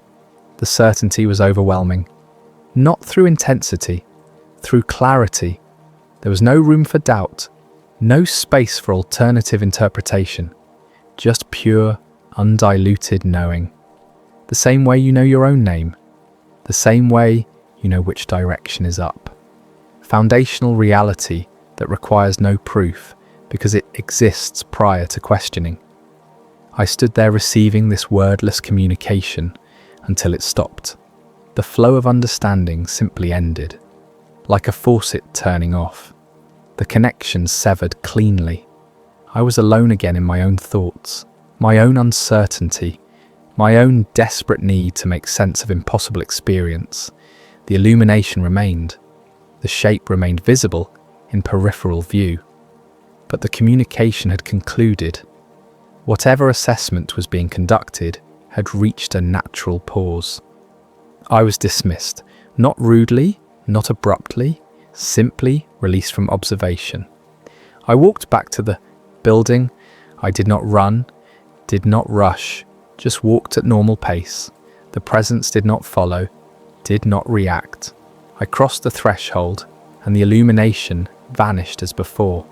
I was back in the normal world of electric lights and humming machinery. Chapter 8. The Rule That Cannot Be Broken. I spent the next hour documenting everything I could. Not in the official report, in a personal file on my phone. Details, observations, attempts to capture the experience in language. The writing was inadequate. Words could not convey the directness of that communication. But I tried anyway. I needed some record, some proof to myself that this had happened. I checked the sensor logs. Sensor 12 still showed the offset, still perfectly consistent. 3.7 degrees, I ran calibration. The sensor adjusted normally. The offset disappeared. 5 minutes later, it returned. The pattern continued. Function, drift, correction, drift. As if something was persistently influencing the readings despite all attempts at calibration. I shut down the terminal and went back outside. I needed to test something. I walked to the property line. The monitoring station sat on leased land, a rectangle of approximately 2 acres surrounded by fence. The fence was old, minimal, just marking boundaries, not designed for security. 3 strands of wire on metal posts. I stopped at the fence line. The illumination extended to this boundary, stopped precisely at the property edge, did not cross onto the neighbouring land. I walked along the fence. The light maintained that exact border, as if the property line was a physical barrier rather than a legal abstraction. I circled the entire perimeter, same pattern everywhere. The illumination respected the boundary completely, perfectly, without deviation. Whatever was present understood property lines, understood human designations of space, chose to honour them. I returned to the building and tested another hypothesis. I propped the door open, stood just outside the threshold. The illumination was present, the shape visible peripherally. I stepped inside, everything vanished. I stepped out, everything returned. I repeated this several times. The transition was instant, absolute. The building interior was completely protected, separate, isolated. Something about enclosed spaces created a barrier this presence would not cross. It remained outside, in open air, in spaces defined by boundaries. It acknowledged, but did not touch. It followed rules, invisible rules, rules I did not understand, but could observe in their effects. I walked to my truck. The presence did not approach the vehicle, did not come near. I opened the door, sat in the driver's seat with my feet still on the ground. The illumination persisted. I pulled my feet inside and closed the door. It vanished. The truck was an enclosed space, protected, forbidden. These rules were absolute, right? Not suggestions, not preferences, boundaries the presence could not or would not cross. I was safe in the building, safe in my vehicle, safe anywhere enclosed, vulnerable only in open space, only on designated property, only when I chose to be. This realization was both comforting and disturbing. Comforting because it meant I had control. I could always retreat, always escape. Disturbing because it implied intention, purpose, intelligence capable of understanding and respecting human concepts like property and shelter. This was not natural phenomenon. This was something that thought, something that chose, something that operated according to logic I could observe but not comprehend. Chapter 9. The report that goes nowhere. I completed my inspection the following morning, returned at 0600 after sleeping in my truck. Daylight inspection showed nothing unusual. I photographed everything, documented thoroughly, filed a comprehensive report, sensor 12 installation intact, no physical damage, no environmental stress, interference cause unknown, recommended continued monitoring. The response came 3 days later. Email from regional management, polite, professional, dismissive. They had reviewed my report, consulted with technical specialists, determined the interference was most likely atmospheric distortion, temperature inversion creating localized effects, not uncommon in agricultural areas, not cause for concern. They appreciated my thorough documentation. The email continued. Due to budget constraints and facility optimization, the calibration window for this site was being reduced. Future maintenance would occur quarterly instead of monthly. Sensor 12 would be monitored remotely. If anomalies persisted, they would schedule automated replacement during the next major upgrade cycle. No further manual intervention required. I read between the lines. They were removing this site from regular rotation, minimizing contact, avoiding the problem rather than solving it. Someone had made a decision, easier to ignore than investigate, cheaper to work around than confront. I checked the maintenance schedule. I was removed from this location entirely, reassigned to facilities closer to town, sites with more predictable conditions, more conventional challenges. They were protecting me, or protecting themselves. Hard to say which. I wanted to argue, wanted to insist this required serious investigation. But what could I say? That I had seen unexplainable light, felt subsonic vibration, experienced wordless communication with invisible presence, that sensors detected something real but unmeasurable? I would sound unstable, unreliable, possibly dangerous to employ in isolated locations. I accepted the reassignment without comment, confirmed the schedule change, thanked management for their consideration, professional courtesy maintained, career protected, truth buried. Chapter 10. Others have seen it too. I tried to forget about it, tried to focus on normal work, normal sites, normal sensors that malfunctioned for normal reasons, but the memory persisted. The certainty of that communication, the absolute knowing that I had experienced something real, something significant, something that refused to be dismissed as imagination or atmospheric distortion. 3 months later, I was having coffee with another technician, Marcus. He worked the same circuit I did. Different shift, different schedule. We crossed paths occasionally, talked shop, compared notes about problematic sites and difficult equipment. We were discussing a particularly frustrating sensor array when he mentioned the water monitoring station. Said he had been there once, hated it, never wanted to go back. Something about the place felt wrong, made him uncomfortable. He had rushed through the calibration and left early. Filed a report recommending the site be reassigned. I asked carefully what he meant by wrong. He struggled to explain. Said the light looked weird, that time felt slippery, that he kept feeling, watched. He laughed when he said it, embarrassed, admitting to irrational discomfort. I told him I had felt the same thing. His relief was visible. Validation that he was not crazy, not alone. Over the next few weeks, I had similar conversations. Different technicians, same basic story. Always during maintenance windows. Always during transitions between day and night. Always dismissed.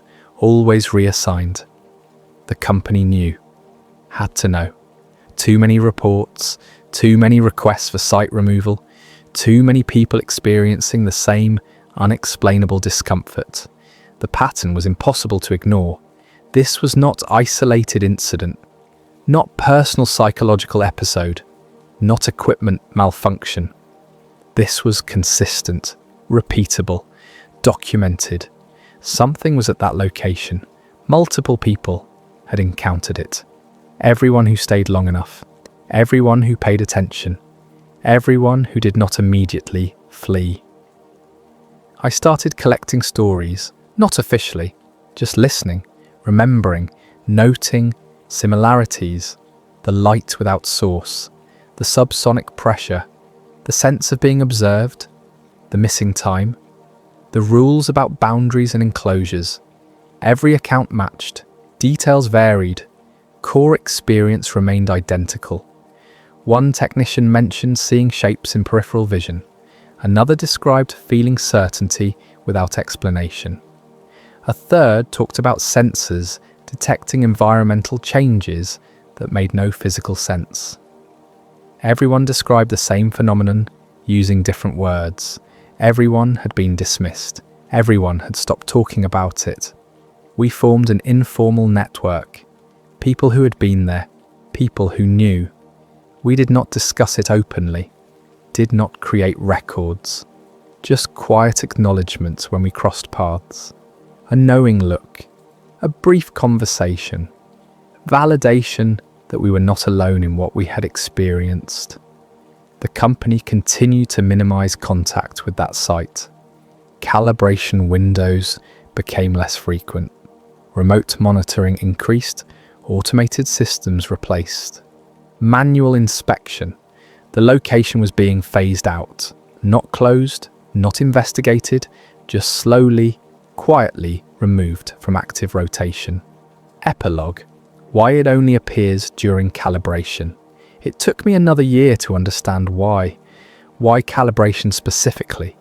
Why that particular window of activity? Why sensors detected what humans could barely perceive? The answer was obvious once I stopped trying to explain it away. Calibration strips filters. That is its entire purpose. Remove assumptions, eliminate drift, return instruments to baseline accuracy, align systems to objective reality rather than accumulated error. Calibration corrects for everything we unconsciously add to perception, everything we assume is true, everything we ignore because it does not fit our expectations. Human perception is filtered, constantly, automatically. Our brains discard vast amounts of sensory input, keep only what seems relevant, what matches patterns, what conforms to our model of reality. We see what we expect to see, miss what does not fit. That filtering is survival, necessary, protective, but it obscures. Calibration removes those filters, temporarily, incompletely, but enough. Enough to detect what is always there, what exists in the baseline state, what our assumptions normally hide. The sensors were not malfunctioning. They were accurate, detecting real environmental conditions, conditions that human perception automatically filters out. Whatever I encountered at that monitoring station exists continuously, not appearing, not arriving, not manifesting, just present, always, perceivable only when our filtering systems are disrupted, when we align ourselves to baseline reality instead of processed assumption, when we calibrate our awareness to what is actually there rather than what we expect to be there. The presence follows rules because it exists in a framework of reality we normally cannot perceive. Property lines are not legal abstractions, they are something else. Something real in dimensions we do not access. Enclosed spaces are not just physical barriers, they are boundaries in a geometry we do not comprehend. The rules are not arbitrary, they are consistent with a logic we can observe, but not understand. Some encounters do not arrive, they are uncovered, revealed through the temporary suspension of the filters we use to navigate consensus reality. Calibration creates those moments, those windows where baseline truth becomes briefly accessible, where we perceive what instruments detect, where we experience what is always present but usually invisible. I still work night shifts, still calibrate sensors, still follow protocols and document readings, but I understand now that some anomalies are not errors, some environmental interference is environment. Some detections are accurate measurements of reality we choose not to acknowledge. The water monitoring station is still there, still operational, still showing occasional anomalies on sensor. 12, 3.7 degrees, always, consistently, real. I have not been back. The company made sure of that. But I think about it. Wonder if the present still observes, still assesses, still waits for the next person who stays long enough to see, who pays enough attention to perceive, who chooses understanding over fear. Because that is the final truth I took from that experience. The presence was never hostile, never threatening, never aggressive. It was simply there, existing, aware, curious about the rare humans who could temporarily perceive it, who could calibrate themselves to baseline reality long enough for contact. Some nights, when I am calibrating sensors in other locations, I feel that familiar pressure, that subsonic vibration, that sourceless illumination at the edge of perception. And I know, whatever I encountered is not unique to that water monitoring station. It exists in many places, possibly everywhere, hidden by our filters, revealed through calibration, present in the baseline reality we spend our lives ignoring. The job is still repetitive, still technical, still full of logs and timestamps and procedures. But now I understand it differently. Every calibration is a window. Every adjustment to baseline is an opportunity, not to find something new, to uncover what was always there. Some encounters do not arrive. They are uncovered. And once you know that, once you truly understand it, you can never see reality the same way again.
Before we begin tonight's investigation, if you're enjoying this content, please consider using your hype points on this video. It helps the channel more than you could possibly know. If you're listening on Spotify, leaving a review makes a tremendous difference in helping others discover these stories. And if you'd like, drop a comment letting us know what time it is where you are and where in the world you're listening from. We absolutely love seeing where everyone tunes in from across the globe. Finally, if you enjoy this kind of content, please consider subscribing. It means everything to us. Now, let's begin. The quiet signal. A UFO encounter that was never meant to be seen. There are moments in life when the ordinary becomes extraordinary without warning. No fanfare, no dramatic build-up. Just a quiet shift in reality that leaves you questioning everything you thought you understood about the world around you. This is not the story of a believer searching the skies for confirmation. This is not the testimony of someone who spent their nights hoping for contact. This is the account of someone who experienced something impossible during the most mundane moment of their life, in a place where nothing unusual was supposed to happen. What you're about to hear is documented through personal testimony, corroborated sighting reports, and electromagnetic interference logs that were never meant to be connected. This is the story of an encounter that arrived without sound, departed without explanation, and left behind only questions that refuse to fade. This is The Quiet Signal. Chapter 1. A Routine That Breaks. The high desert of Nevada holds a particular kind of silence. Not the absence of sound exactly, but a quality of stillness that feels almost deliberate. During the day, the landscape bakes under relentless sun. At night, temperatures plummet, and the darkness becomes so complete that the Milky Way stretches across the sky like a river of light. Marcus Webb had lived on his property outside of Tonopah for 11 years. A former telecommunications technician, he had purchased the 40-acre plot specifically for its isolation. No neighbours within 5 miles, no city lights to pollute the night sky. Just sagebrush, Joshua trees, and the kind of quiet that most people find uncomfortable. Every night, Marcus followed the same routine. Around 10 in the evening, he would walk the perimeter of his property, checking fence lines and ensuring his small flock of chickens had been secured for the night. The walk took approximately 45 minutes.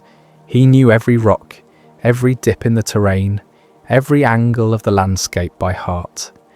On the night of October 17th, 2023, Marcus began his walk as usual. The temperature had dropped to the mid-40s. Clear sky. No moon. The kind of night where you could see satellites crossing overhead like slow-moving stars. He had walked this route hundreds of times. He knew exactly how the starlight would catch on the distant mountains. He knew which parts of the fence needed extra attention. He knew the sounds of the desert at night, the occasional rustle of small animals, the distant cry of coyotes. Everything felt normal.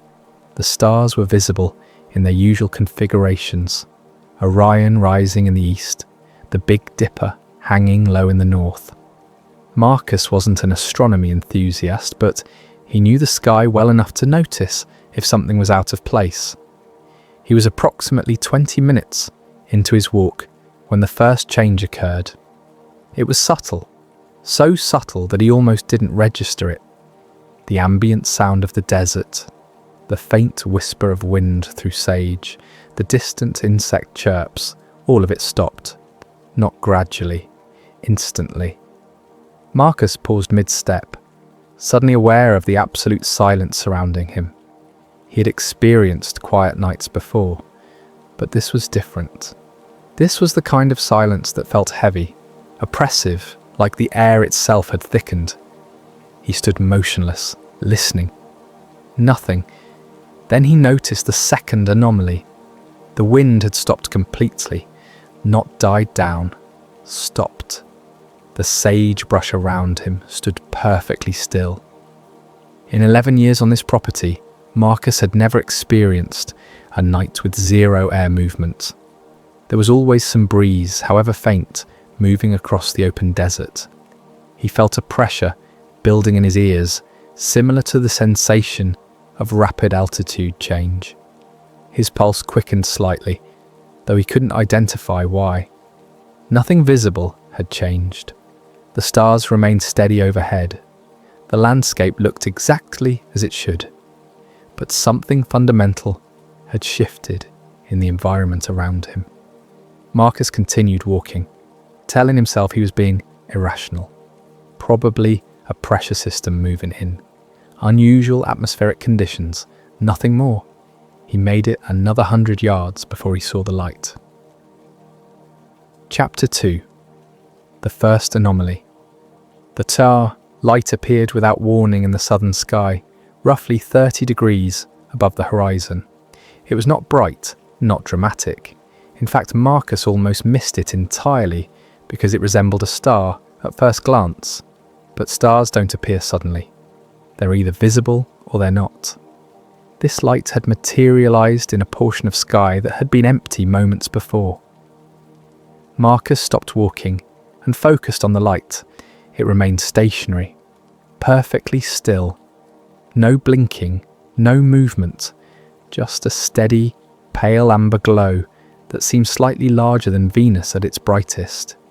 His first thought was satellite, but satellites move. They cross the sky in steady arcs, taking several minutes to traverse from horizon to horizon. This light wasn't moving at all.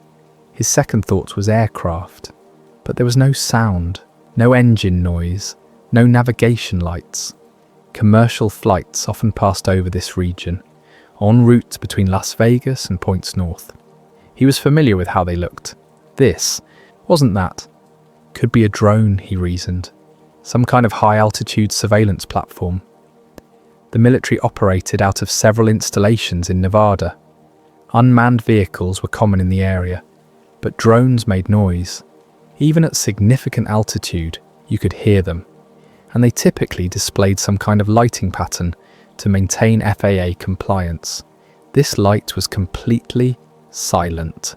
Marcus watched it for what he estimated to be 5 minutes, though he later couldn't be certain. Time had begun to feel strange, elastic. Minutes seemed to compress and expand without warning. The light remained absolutely stationary.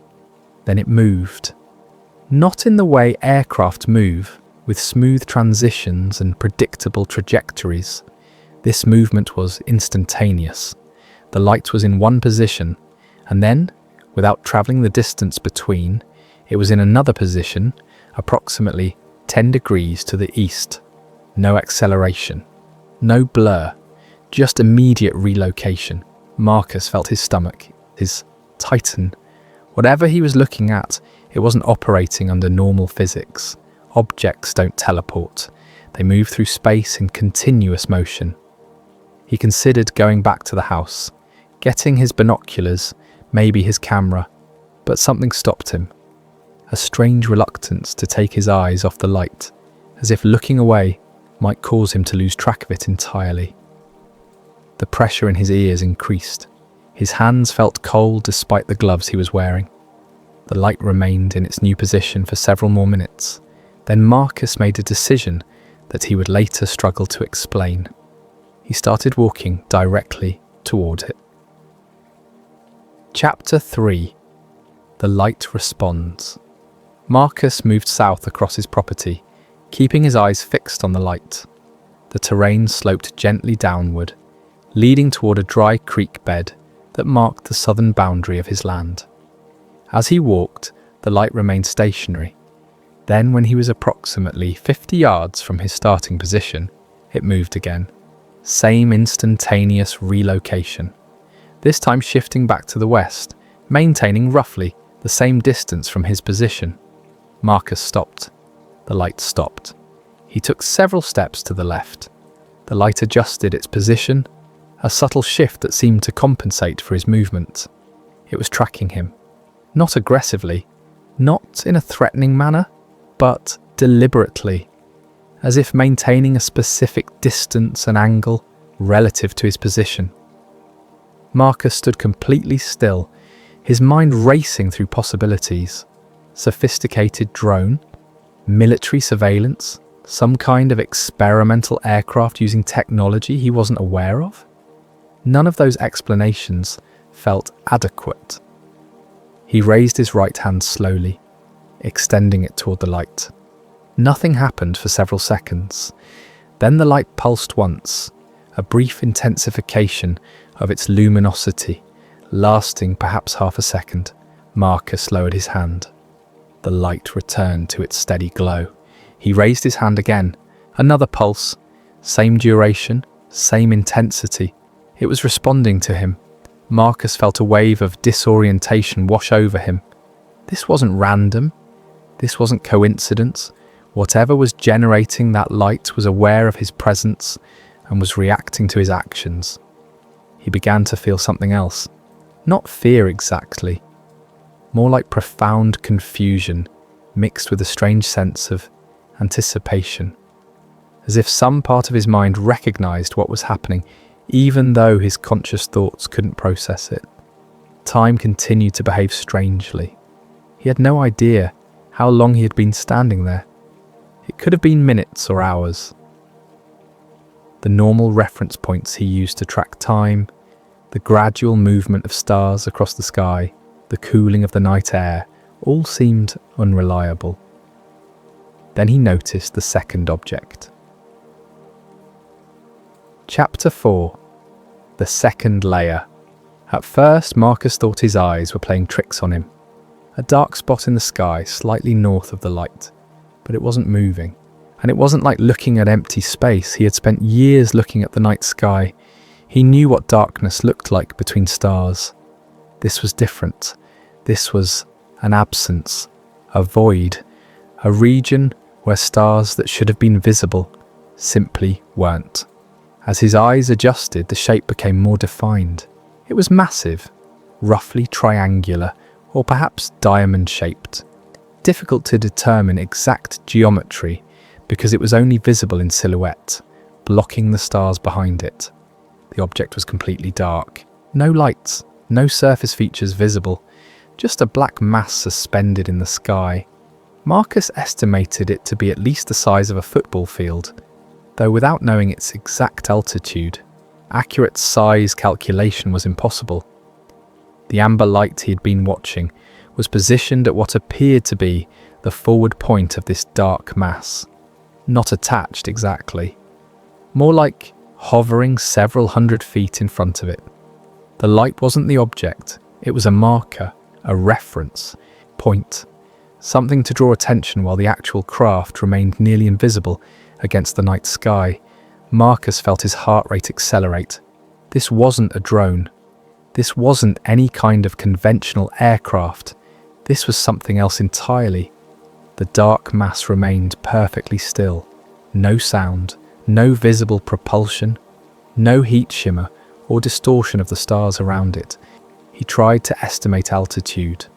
Based on the angular size and assuming the object was as large as it appeared, it had to be at least 2,000 feet up, maybe higher. At that altitude, any conventional aircraft would be clearly audible.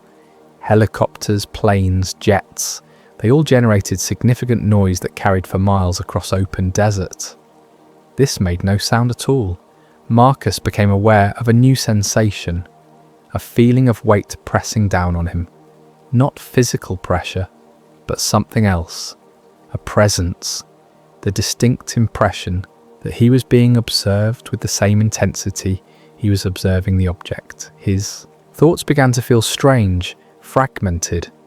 Ideas would start and then slip away before reaching completion. He tried to focus on practical concerns, what to do next, whether to document this somehow, but his mind kept drifting. The pressure in his ears intensified until it became almost painful. Then the light began to pulse. Chapter 5. The signal. The pulsing wasn't regular. It wasn't like a beacon or a warning light. The intervals varied. 3 short pulses, then a long pause. 2 pulses, another pause of different duration. A single pulse. Extended pause. Marcus tried to find a pattern, some kind of sequence or code. But if there was structure to it, it remained beyond his ability to decipher. As he watched the pulsing light, something began happening in his mind. Thoughts that didn't feel like his own started emerging. Not words, not voices. Something more fundamental. Concepts, understanding, arriving fully formed without the usual process of reasoning or deduction. He suddenly knew with absolute certainty that the object was not a threat. The knowledge simply appeared in his consciousness, solid and unquestionable. He knew that what he was experiencing was not unique to him, that others had stood in similar places at similar times watching similar lights, that this had been happening for a very long time. He knew that the object was old, not ancient in the archaeological sense, but old in a way that made human civilization seem brief and recent. These weren't thoughts he was thinking. They were information being placed directly into his awareness. Fragments of memory began surfacing. Childhood moments he hadn't thought about in decades. The face of his grandmother, who had passed 20 years ago. The specific smell of rain on desert sand. Random, disconnected pieces of his personal history rising to consciousness without prompt. Along with these memories came others that didn't belong to him. Brief flashes of perspective that weren't his own. looking down at Earth from very high altitude, observing cities of light against dark continents, watching weather systems swirl in accelerated time. Marcus tried to resist the intrusion, but there was nothing to resist against. The information simply flowed into his mind like water finding its level. He became aware of vast distances, scales of space and time that made his entire existence feel like a single breath. The understanding that Earth was one of countless observation points, that contact, when it occurred, was rarely direct, that most encounters were passive, observational, data collection without intervention. The realization struck him that he wasn't experiencing communication. He was experiencing something more like calibration, as if his presence at this specific location and time had created some kind of intersection, a momentary overlap between two entirely different forms of consciousness. The pulsing continued. The pressure in his head intensified until it felt like his skull might crack. Then, without warning, it stopped. Chapter 6. Missing Continuity. Marcus became aware of himself gradually, like waking from deep sleep. He was sitting on the ground. He had no memory of sitting down. The sky had changed. The stars had rotated. Orion, which had been rising in the east when he started his walk, was now high overhead. The Big Dipper had shifted significantly in its position. Hours had passed. Marcus looked at his watch. The digital display read 2:15 in the morning. Impossible. He had started his walk at 10. Even accounting for the time he had spent observing the light, it couldn't be past midnight. An hour, maybe 90 minutes at most. Over 4 hours had elapsed. He looked up. The sky was empty. No light, no dark mass, nothing but stars and the faint glow of the Milky Way. The silence had ended. He could hear wind moving through the sage again, distant coyotes calling, the normal sounds of the desert at night. Marcus stood slowly. His legs felt stiff, as if he'd been sitting in the same position for a long time. His hands were numb with cold. He was approximately 300 yards from where he had first seen the light. He had no memory of walking this far. The ground around him was covered in dew. His clothing was damp. The moisture suggested he had been motionless for hours while condensation formed on the fabric. He tried to reconstruct the missing time. After the pulsing stopped, what happened next? Had he watched the object depart? Had it simply vanished? When did he sit down? Why did he sit down? The memories refused to form. There was a clear before, the period of observation, and the strange information flowing into his mind. And there was a clear after, the moment of regaining awareness, sitting on cold ground. But the transition between those states was gone, erased, a clean gap in continuity. Marcus felt a wave of nausea. He bent forward. Hands on his knees, breathing slowly until the sensation passed. When he straightened up, he noticed something else. His phone was in his hand. He didn't remember taking it out of his pocket. The screen was on, displaying the camera app. According to the timestamp, the app had been active for over 2 hours, but there were no photos in his gallery, no videos. The camera had been running, aimed at nothing, saving nothing. Marcus turned off the phone and put it back in his pocket. He began walking back toward his house, moving carefully across the uneven terrain. Every few steps he would stop and look up, scanning the sky for any sign of the light or the dark mass. Nothing, just stars and empty space. By the time he reached his house, the eastern horizon was beginning to show the first pale hints of dawn. He had lost an entire night. Chapter 7. The After Effects. Marcus spent the following day in a state of exhausted confusion. He had slept for perhaps 2 hours, fitful and interrupted by dreams he couldn't quite remember. Upon waking, he tried to approach the experience rationally. He sat at his kitchen table with a notebook and attempted to document everything he could recall. The timeline, the observations, the sensations. But when he tried to describe the period when information had been flowing into his mind, he found the memories slippery, like trying to remember a dream that fades the moment you try to articulate it. He knew things had been communicated. He knew he had understood something profound, but the specific content refused to solidify into language. Over the next several days, Marcus noticed other changes. His digital watch stopped working. The display would glitch, showing impossible times or strings of random numbers. He replaced the battery twice before finally accepting the device was malfunctioning beyond repair. His laptop experienced similar issues. Random crashes, programs opening on their own, the Wi-Fi connection dropping repeatedly despite his router showing full functionality.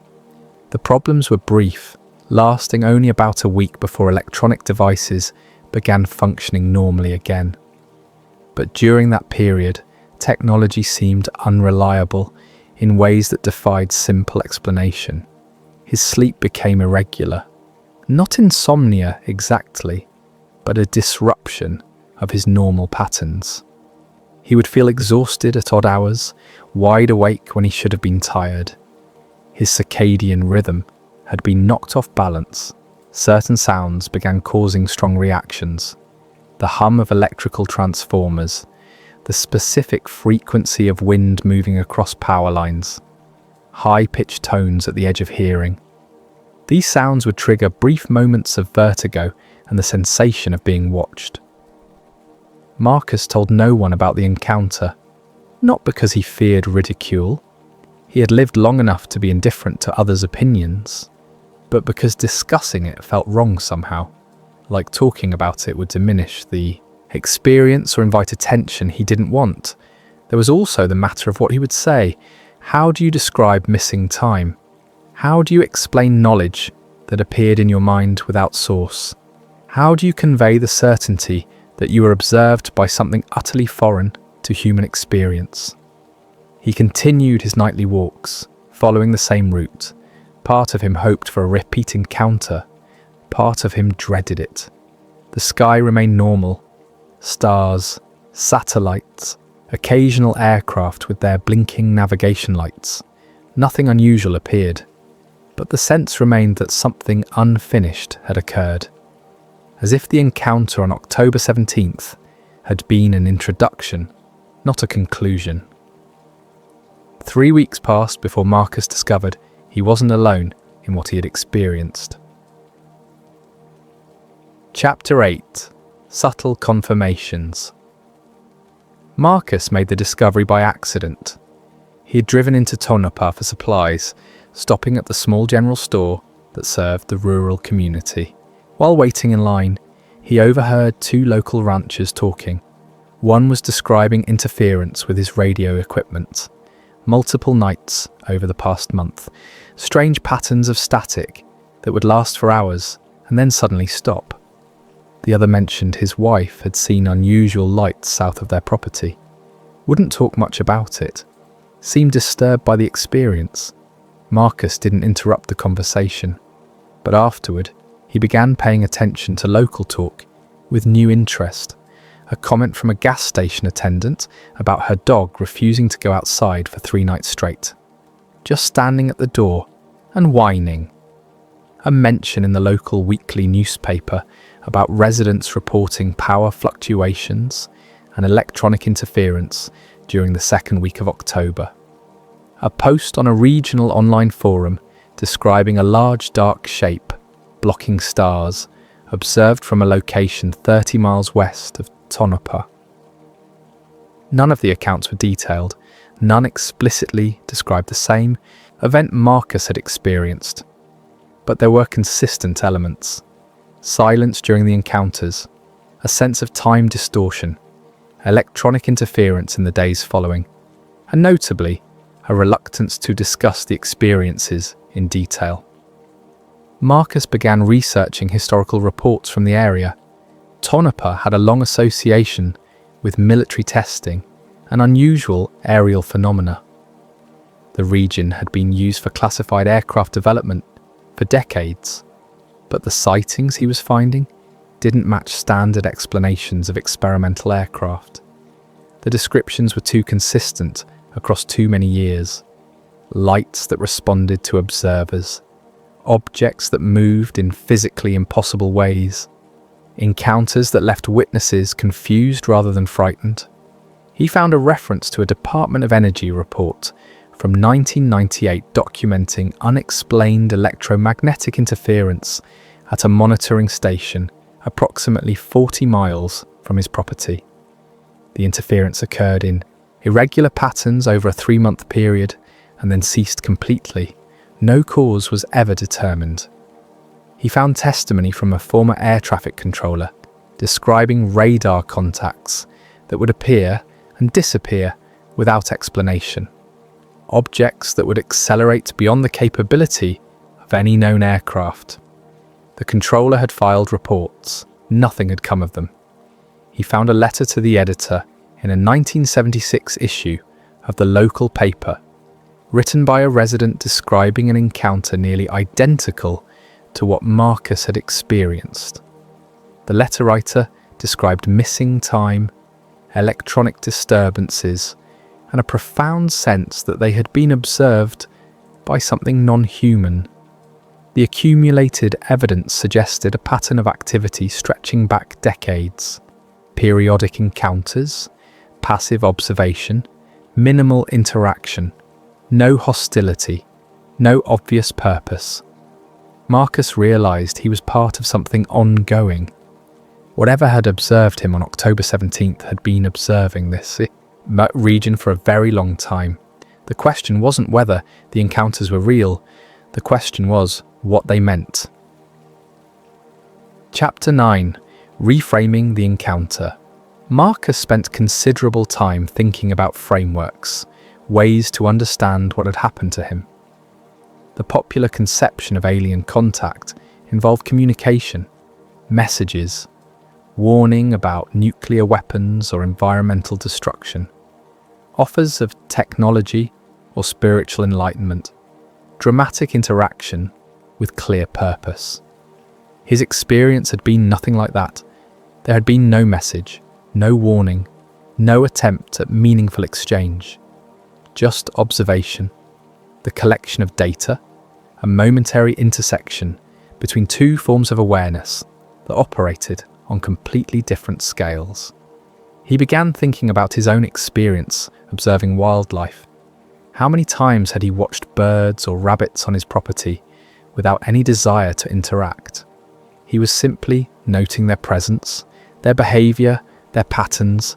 Perhaps that was closer to what had happened. Not first contact, not communication, just observation by something that regarded humans, the way humans might regard interesting but limited creatures. The thought was humbling and strangely liberating. It suggested the encounters weren't about humanity at all. We weren't the focus. We were simply part of the landscape being observed. The information that had flowed into his mind during the encounter, the sense of vast distances and ancient perspectives, supported this interpretation. Whatever had observed him existed on scales of time and space that made human concerns essentially irrelevant. They weren't here to save us or destroy us or guide us. They were here to watch, to document, to collect data from countless worlds across spans of time humans couldn't comprehend. Most encounters, Marcus now believed, were probably passive. Brief overlaps, moments when observation systems became visible to those being observed. The silence made sense in this context. Why would you announce your presence when your purpose was simply to watch? The missing time made sense. If the observation involved detailed scanning or data collection, the process might require extended periods. The human mind, unable to process or remember such alien procedures, would simply skip over them, creating gaps, clean breaks in continuity, The electronic interference made sense as a side effect. Technologies designed to operate on entirely different principles might generate electromagnetic signatures that disrupted human electronics as a simple byproduct of their function. Even the reluctance to discuss the encounters made sense.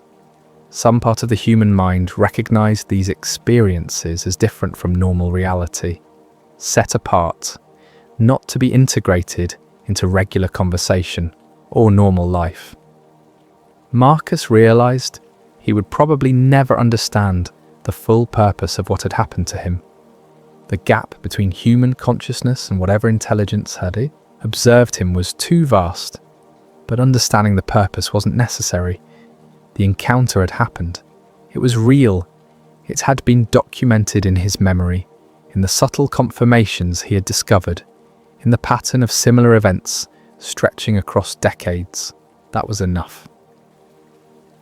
Epilogue. The signal remains. 4 months after the encounter, Marcus returned to the location where he had regained awareness, sitting on the cold ground. It was February. Clear night, temperature near freezing. The same profound silence that characterized the high desert in winter. He stood in the exact spot, looking up at the southern sky.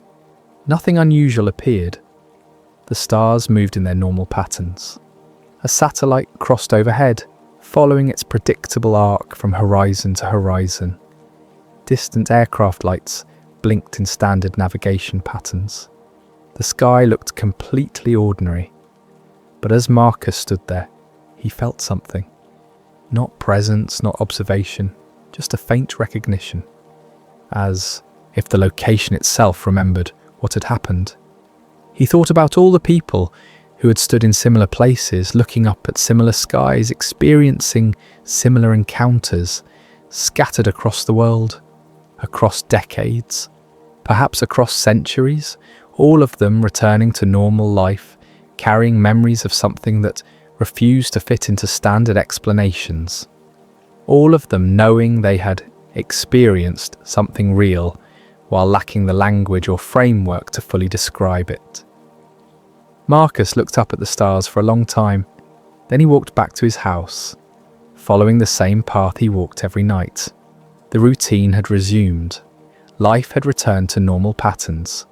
But something fundamental had changed in how he understood his place in the universe. He was not alone in the cosmos. Earth was not unobserved. Human activity was being documented by intelligences that operated beyond human comprehension. And sometimes, rarely, the watchers became visible, not to communicate, not to intervene, just to remind us that we're seen. The encounter was over. The object had departed. The missing hours would never be recovered, but the signal remained. A quiet certainty that something vast and ancient had taken note of one human being on one night in the Nevada desert, and perhaps in ways he would never understand, was still watching. The stars continued their eternal rotation. The desert maintained its silence, and Marcus Webb carried on with his life, changed by an encounter that was never meant to be understood, only remembered.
There exists a window of time that almost no one observes, not because it's hidden, but because observation requires consciousness, and consciousness requires witnesses.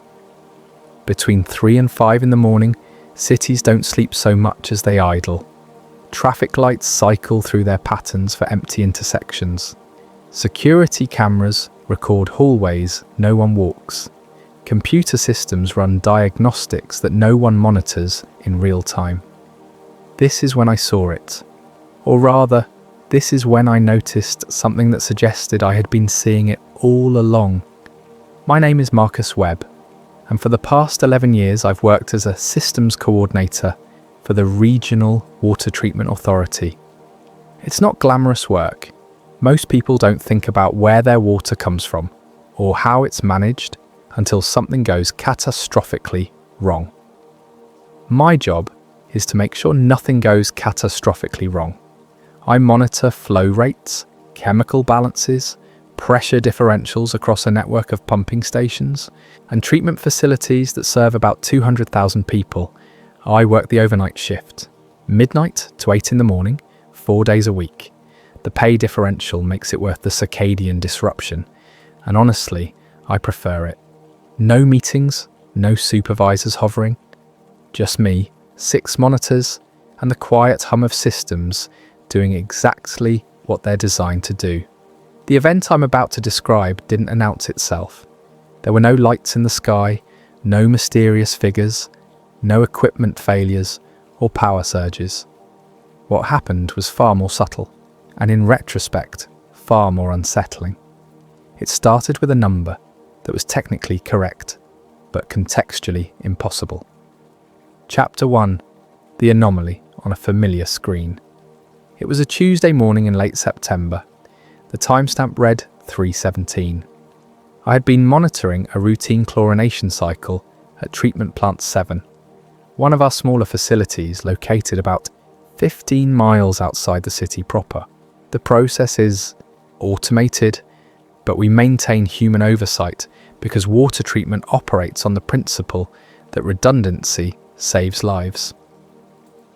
The chlorine injection rate was reading 0.72 parts per million, well within acceptable parameters. The flow rate through the contact chamber showed 2.4 million gallons per day. Normal for that time of night. The residual chlorine reading at the discharge point measured 0.68 parts per million. I had been staring at these numbers for maybe 20 seconds before I realised what was wrong. The contact time didn't match.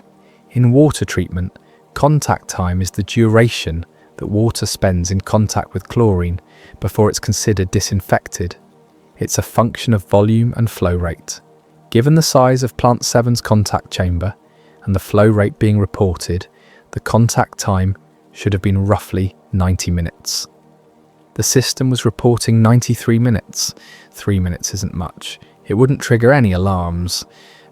The system builds in tolerances for exactly these kinds of minor variations. Equipment drifts, calibrations shift. Real-world physics rarely aligns perfectly with theoretical calculations. But I had been doing this job for 11 years. I knew Plant 7 systems intimately. A 3-minute drift didn't happen gradually. It happened when something in the flow dynamics changed. I checked the influent data, no variation. I checked the chamber level sensors, stable. I pulled up the historical logs and scrolled back through the past 6 hours. The drift had appeared suddenly at 2:41 in the morning, 36 minutes ago. The contact time had been 90 minutes at 2:40. At 2:41, it jumped to 93 minutes, and it had stayed there. I ran a diagnostic on the flow meters. They came back clean. I checked for air pockets in the contact chamber that might create dead zones. Nothing. I reviewed the chemical feed logs to see if someone had adjusted injection rates, without logging it properly. All normal. The numbers made sense individually. They just didn't make sense together. I logged the discrepancy as a minor anomaly and flagged it for the day shift to investigate. Probably a sensor issue. Probably nothing. Then I noticed something else. The moment I flagged the issue and looked away from that screen to check another facility, the contact time corrected itself. When I looked back, it read 90 minutes again. Exactly 90 minutes. I stared at the screen for a full minute. The reading held stable. 90.0 minutes. Not 90.1. Not 89.9. Exactly 90. I unflagged my report and deleted the notation. I told myself I had misread it the first time. Fatigue. Too much coffee. Not enough sleep before the shift. But I didn't believe that. I have a near photographic memory for numbers. It's why I'm good at this job. I opened a blank document and typed Plant 7 contact time anomaly 2:41 to 3:17. 93 minutes reported, then corrected to 90 on observation. I saved it to my personal drive, not the system logs. I didn't know why. It just felt like the right thing to do. The rest of the shift passed without incident. I didn't mention it to the day crew during shift change. What would I even say? I saw a number that changed when I stopped looking at it. They'd think I was losing it. I drove home as the sun came up, went to bed, and slept poorly. Chapter 2. Corroboration without communication. 3 nights later, I was back on shift. Different day of the week, same time window. I had almost convinced myself the contact time thing had been exactly what I'd told myself it was. Misread data, tired eyes, coincidental timing. Then the temperature readings started drifting. Plant 7 again. This time, it was the raw water intake temperature. Our sensors monitor the temperature of incoming water because it affects chemical, dosing rates, and biological activity. The intake pulls from a reservoir that maintains fairly stable temperatures, especially at depth. At 2:39 in the morning, the intake temperature read 54.2 degrees Fahrenheit. Standard for that time of year. At 2:43 it read 54.7. At 2:47 it was at 55.1. A 9/10 degree rise in 8 minutes. That doesn't happen. Water temperature changes slowly. Even if there were a thermal layer mixing event in the reservoir, we'd see gradual fluctuation, not a steady linear increase. I checked the outflow temperature from the treatment process. It had risen proportionally. I checked the ambient air temperature at the facility. It had actually dropped slightly. I checked weather data for the area. Clear skies, no wind, no atmospheric anomalies. The temperature continued to climb. 55.3, 55.6, 55.8. I was reaching for the phone to call the facility maintenance line when the increase stopped. The reading held at 56.0 degrees.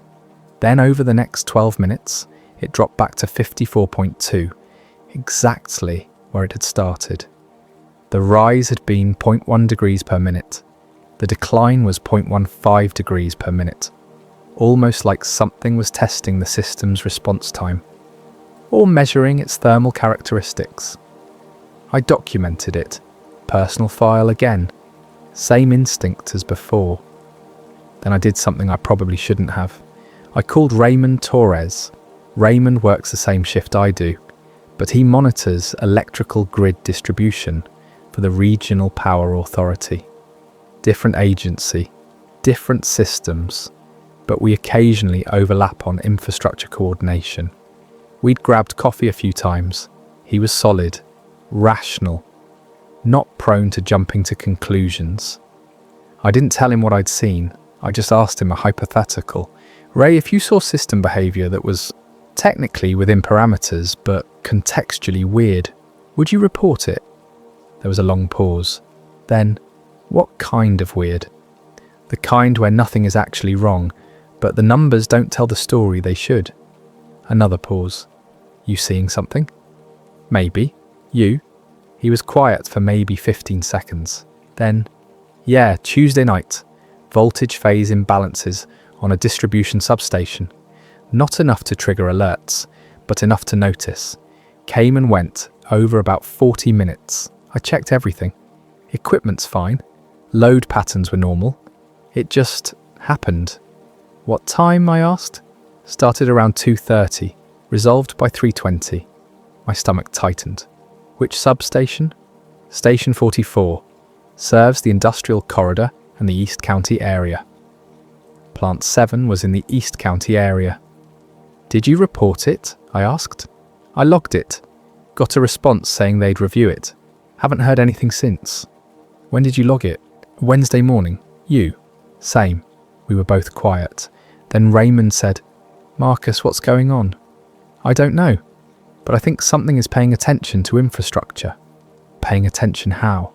That's what I'm trying to figure out. We agreed to keep each other informed if we saw anything else. The conversation ended there.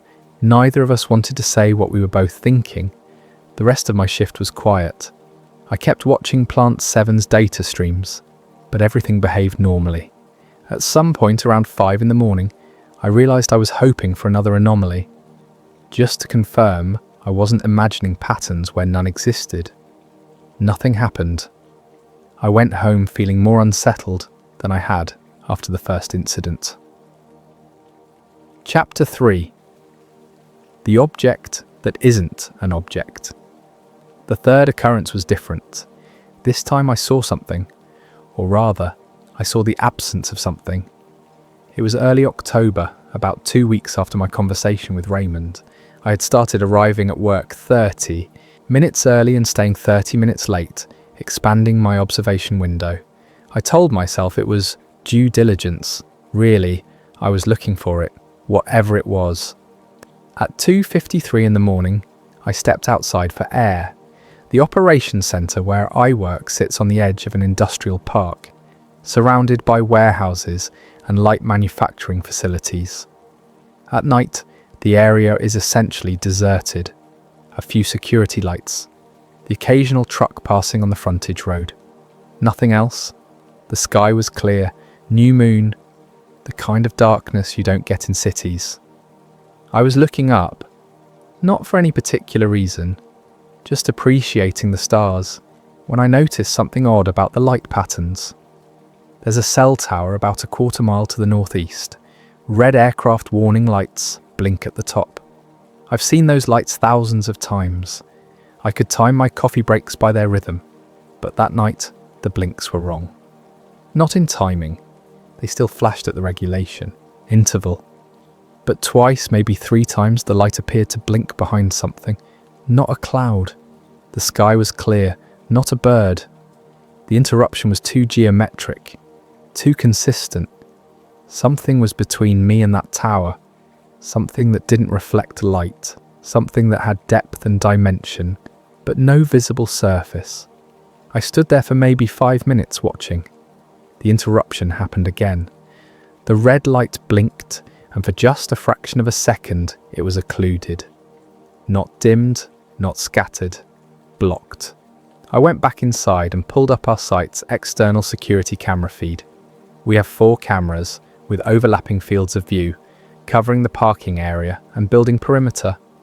I rewound to the time I'd been standing outside. The footage showed me clearly, standing there, looking up, but it showed nothing else. No object, no shadow, no anomaly in the frame. I switched to the infrared mode we use for overnight monitoring. Still nothing. But when I looked at the timestamp, metadata, something caught my attention. The camera had logged 3 brief buffering events during the time I was outside, each lasting less than a second. Not enough to disrupt recording, but enough to appear in the diagnostic log. I checked the network traffic analysis. During those buffering moments, data transmission from that camera had spiked, not by much, just enough to suggest the processor was working harder than usual to encode the video stream, as if it was trying to render something it couldn't quite process. I filed that in my personal documentation as well, growing larger now. Screenshots, log exports, timestamps. I was building a case file without knowing what the case was. Chapter 4. The pattern. Over the next month, I documented 17 separate incidents. Not all at Plant 7. Not all involving the same type of system anomaly. but all sharing certain characteristics. They occurred between 2:30 and 3:45 in the morning.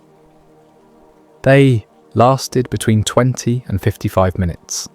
They involved measurements that were technically accurate, but contextually improbable. They resolved themselves without intervention. They left no permanent evidence in official logs. I created a spreadsheet. Date, time, duration, system affected, type of anomaly, correlation factors. I'm not a data scientist, but I know enough about pattern recognition to see what was emerging. Whatever this was, it operated on a schedule, not a regular schedule.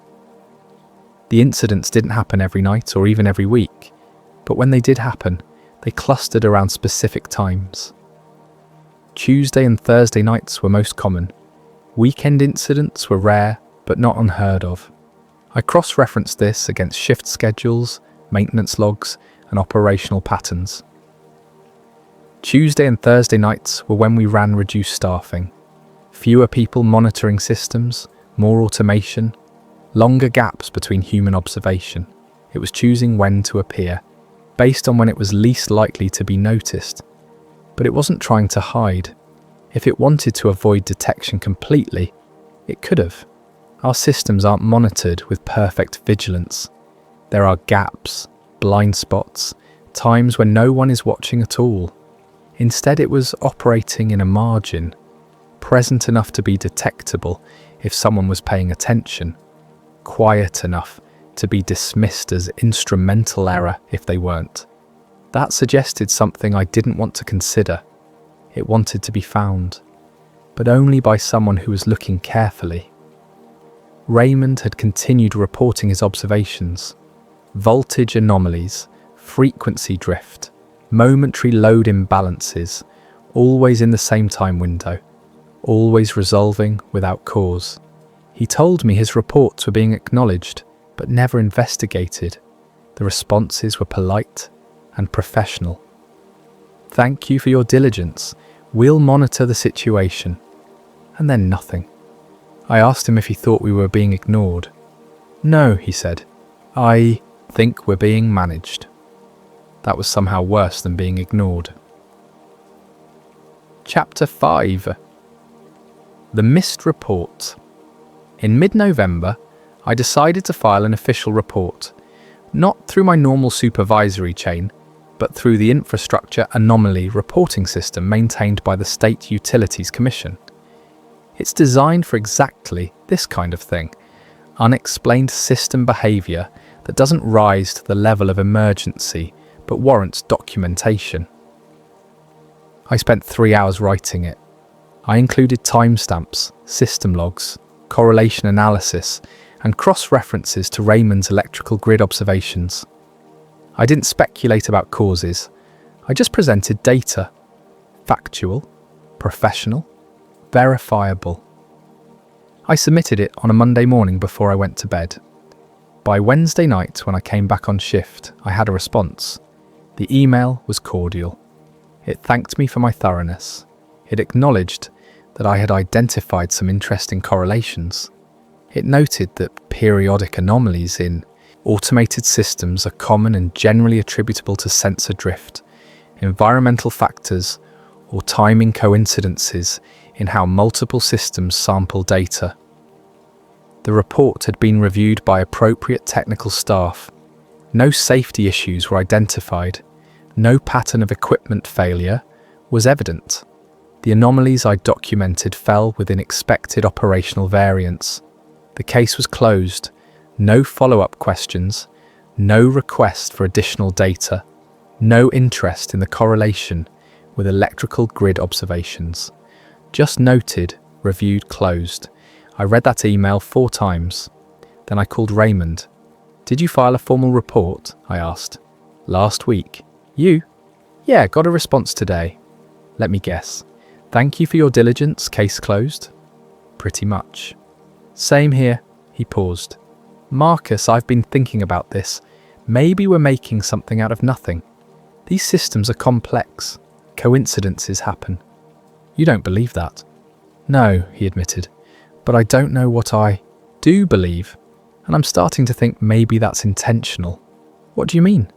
I mean, whoever reviewed our reports knew exactly what we were seeing, and they closed the cases anyway. Not because they think we're wrong, but because they think we're right and they don't want it investigated. I didn't sleep well that day. Chapter 6. The Near Encounter. December brought early snow. Not much, just enough to make the roads inconvenient and give me an excuse to leave for work even earlier than I'd been doing. I told myself it was about avoiding traffic. Really, I was still looking. On a Thursday night, 3 days before Christmas, I got closer than I ever wanted to. We'd had a minor equipment issue at Plant 7. A backup generator had failed its automated test cycle, which meant someone needed to physically inspect it to determine if it was a genuine fault or a sensor error. Normally, we'd wait for day shift maintenance, but the forecast called for heavy snow overnight, and protocol required backup power systems to be verified operational before severe weather. I volunteered to drive out there. It's only 15 miles. I had the access codes. I'd done field inspections before. I left the operations centre at 2:23 in the morning. The drive was uneventful. Roads were clear.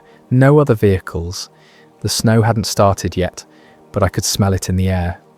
That particular metallic crispness that comes before a storm. I reached Plant 7 at 2:41. The facility was quiet. Security lights illuminated the main treatment buildings. Everything looked normal. I parked near the generator building, grabbed my inspection tablet and flashlight, and headed inside. The generator checked out fine. The sensor had failed, not the equipment. I documented it, reset the test cycle, and confirmed it passed. Total time inside, maybe 12 minutes. When I came back outside, something was wrong. Not obviously wrong, not dramatically. Wrong. Just wrong. The air felt thick, not humid, not cold, just resistant. Like moving through something slightly denser than air should be. The sound was off too. I could hear the hum of the facility equipment, but it seemed muted, distant. Like I was hearing it through a wall. I looked up. The sky was overcast now, clouds having moved in while I was inside. But the light was strange. The security lights created halos that extended farther than they should. The shadows were too sharp. Then I noticed my truck. It was exactly where I'd parked it, but it looked farther away. Not much, maybe 10 or 15 feet, except I knew I'd parked it 30 feet from the generator building entrance. I always park in the same spot. I walked toward it. Each step felt normal, but when I reached the truck, I turned back toward the building. The distance looked right now. 30 feet, like it should be. My depth perception wasn't working correctly. I got in the truck and started the engine. The dashboard clock read 2:58. I had been inside for 12 minutes. It was now 34 minutes since I'd left the operations centre. That left 10 minutes unaccounted for. 10 minutes of drive time on a 15-mile route that should take 18 minutes. I sat there trying to make sense of it. Had I driven faster than I realised? Had I lost time inside the building? Was the clock wrong? Then I looked at my phone. It agreed with the truck's clock. 2:58. I checked my inspection tablet. The timestamp on my generator report showed I'd entered the building at 2:43 and completed the inspection at 2:55. That was 12 minutes, but I'd arrived at 2:41. 2 minutes were missing between when I parked and when I entered the building. I tried to remember those 2 minutes. I remembered parking. I remembered getting my equipment. I remembered walking to the door. But there was a gap, a smoothness in the memory, like a transition seen in a movie where time passes, but nothing happens. I drove back to the operations centre. The route took exactly 18 minutes. Nothing unusual happened.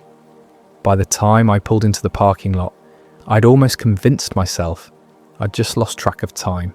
Simple explanation, human error.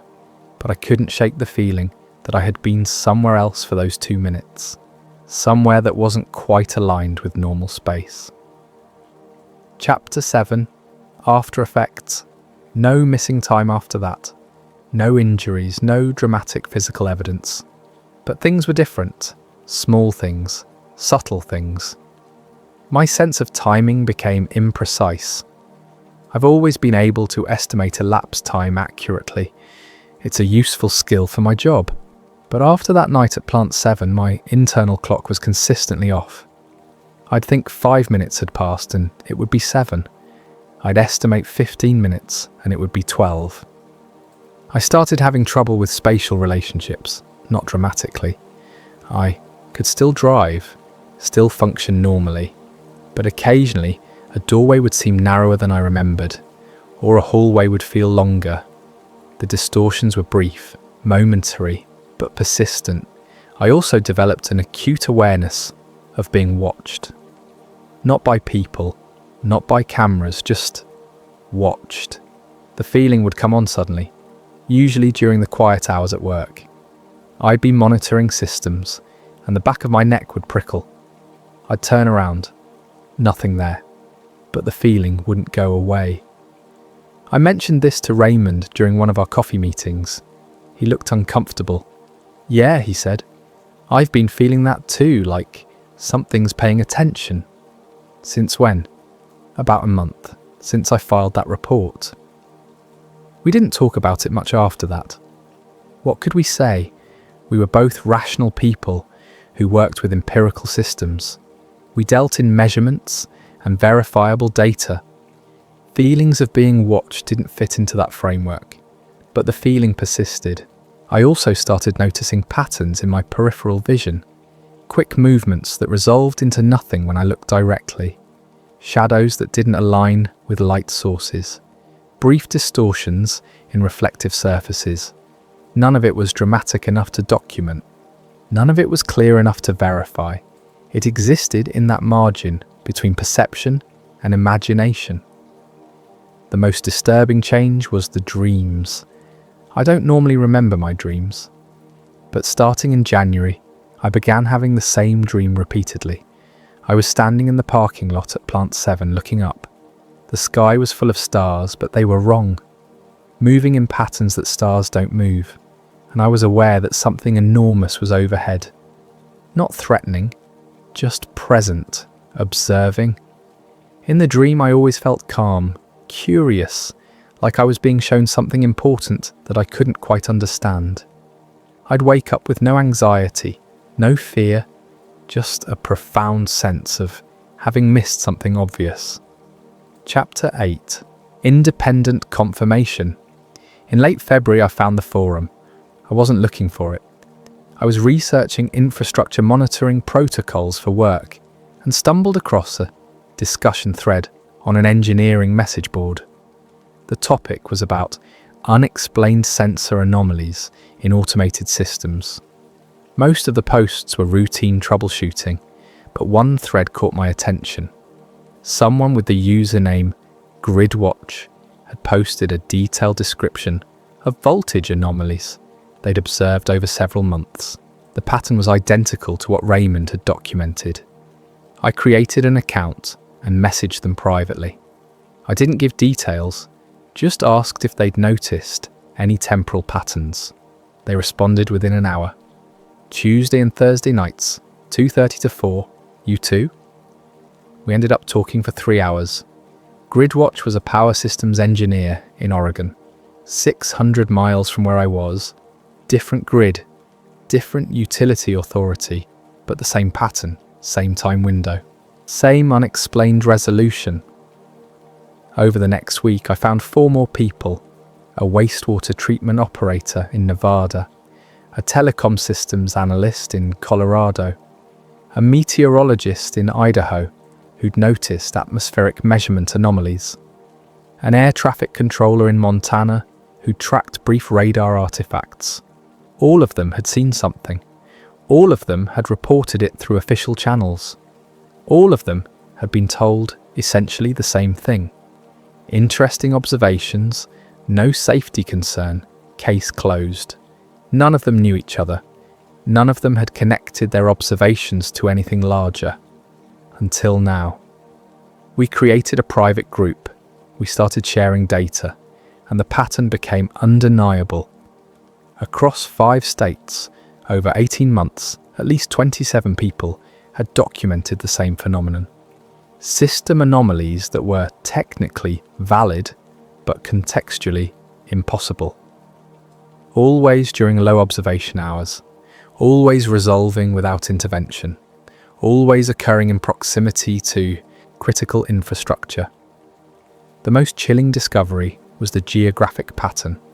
When we plotted the incidents on a map, they formed a rough grid, not random, not clustered in one area, distributed across the western United States in a way that suggested methodical coverage. Something was surveying infrastructure, systematically, comprehensively, and it had been doing so for at least a year and a half, probably longer. We just hadn't noticed until we compared notes. Chapter 9. The theory that explains too much. In March, I developed a working hypothesis. I didn't share it with the group immediately. I wanted to test it against the data first. The hypothesis went like this. What we were observing wasn't visiting Earth, it wasn't arriving or departing. It was already here, had been here, would continue to be here. It existed in the margins of human observation, not hiding, not avoiding detection, simply operating in the spaces between our attention. It interacted with systems, not people. It measured, it tested, it observed, but it didn't interfere beyond what was necessary to gather data. The contact was non-invasive, almost respectful. It triggered anomalies only when they wouldn't cause harm. It resolved them before human operators needed to act.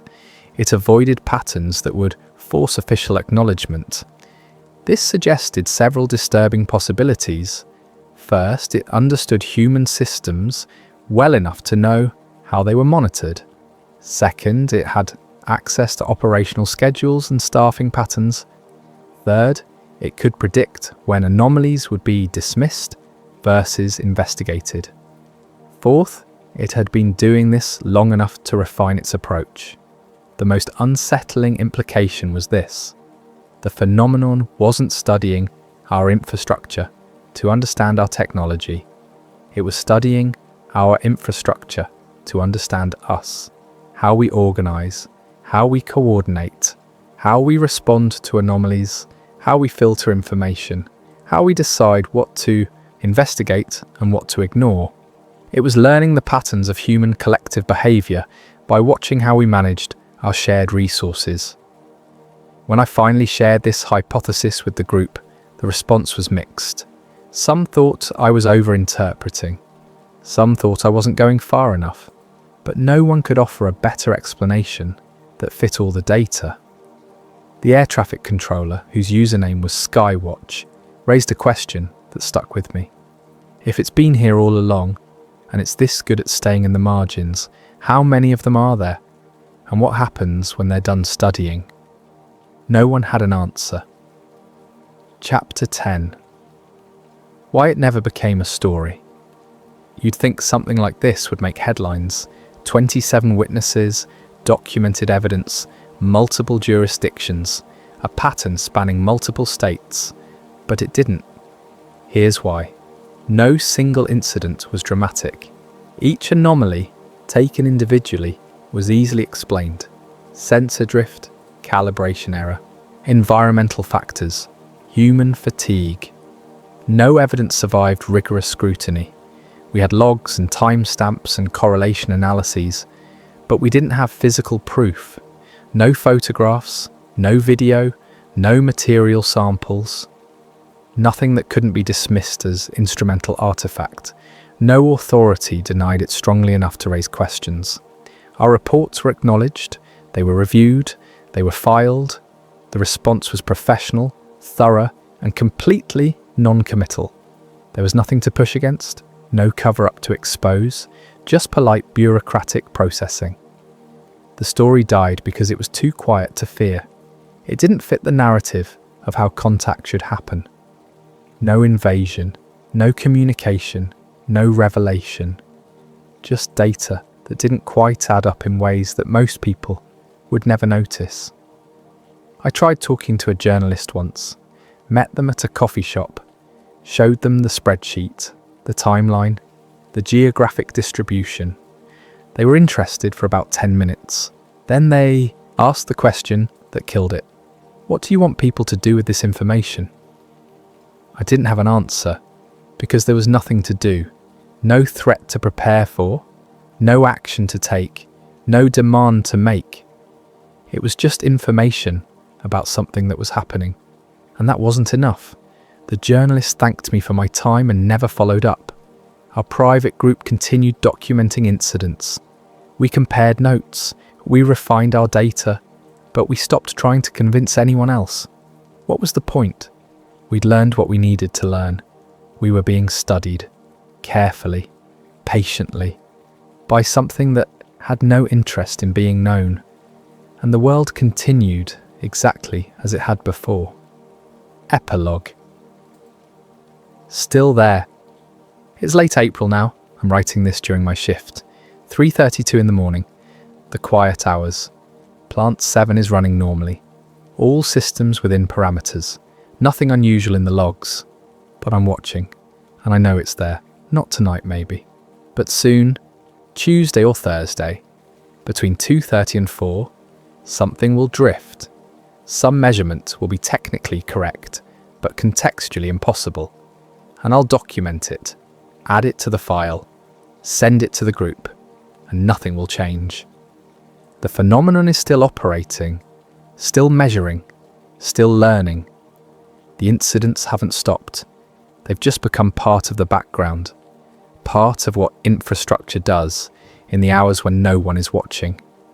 I don't know what it wants. I don't know what it's building toward. Maybe nothing. Maybe it's purely observational. Maybe we're as interesting to it as soil bacteria are to us. Present, measurable, ultimately not concerning. Or maybe it's waiting, gathering enough data to understand us completely. Learning our patterns so thoroughly that when it does make itself known, we won't even realize it's happening. The water still flows, the power still runs, the systems still hum along exactly as they're designed to, and somewhere in the margins, in the spaces between human attention, something watches. It's not hiding, it's just patient, and I suspect it's been here much longer than we think. The quiet hours are when the world runs on automation, when cities idle instead of sleep, when critical systems operate without human oversight. It's the perfect time for observation. And I think it knows we know it's there. It just doesn't care if we believe it. Because belief isn't required for observation to continue. The numbers tell their story. The patterns persist. The evidence accumulates in private files and abandoned reports. And in the quiet hours, when the world stops watching, we are being watched in return. I don't know how this ends. I don't know if it ends. I just know that whatever is out there operates on timescales we can't imagine. And what seems like an 18-month study to us might be the briefest glance to them. A moment of curiosity, a passing interest, a casual survey of infrastructure managed by creatures who still measure time in years instead of eons. We build systems to last decades. It thinks in millennia, and will never be able to prove it was here, because it leaves no evidence that can't be explained away, no proof that survives the filter of official skepticism, no story dramatic enough to overcome the human preference for comfort over truth. So it remains what it has always been, an anomaly, a curiosity, a pattern that technically shouldn't exist but can always be dismissed. And in the quiet hours I watch my screens, and I know I'm not the only one watching. The question isn't whether it's real. The question is what happens when it finishes collecting data, and whether we'll even notice when it does. My shift ends in 4 hours. The sun will rise, the day crew will arrive, systems will continue their routines. And tonight, during the hours nobody watches, it will be back. Measuring, testing, observing. Still there, always. There, in the quiet hours, where nobody looks,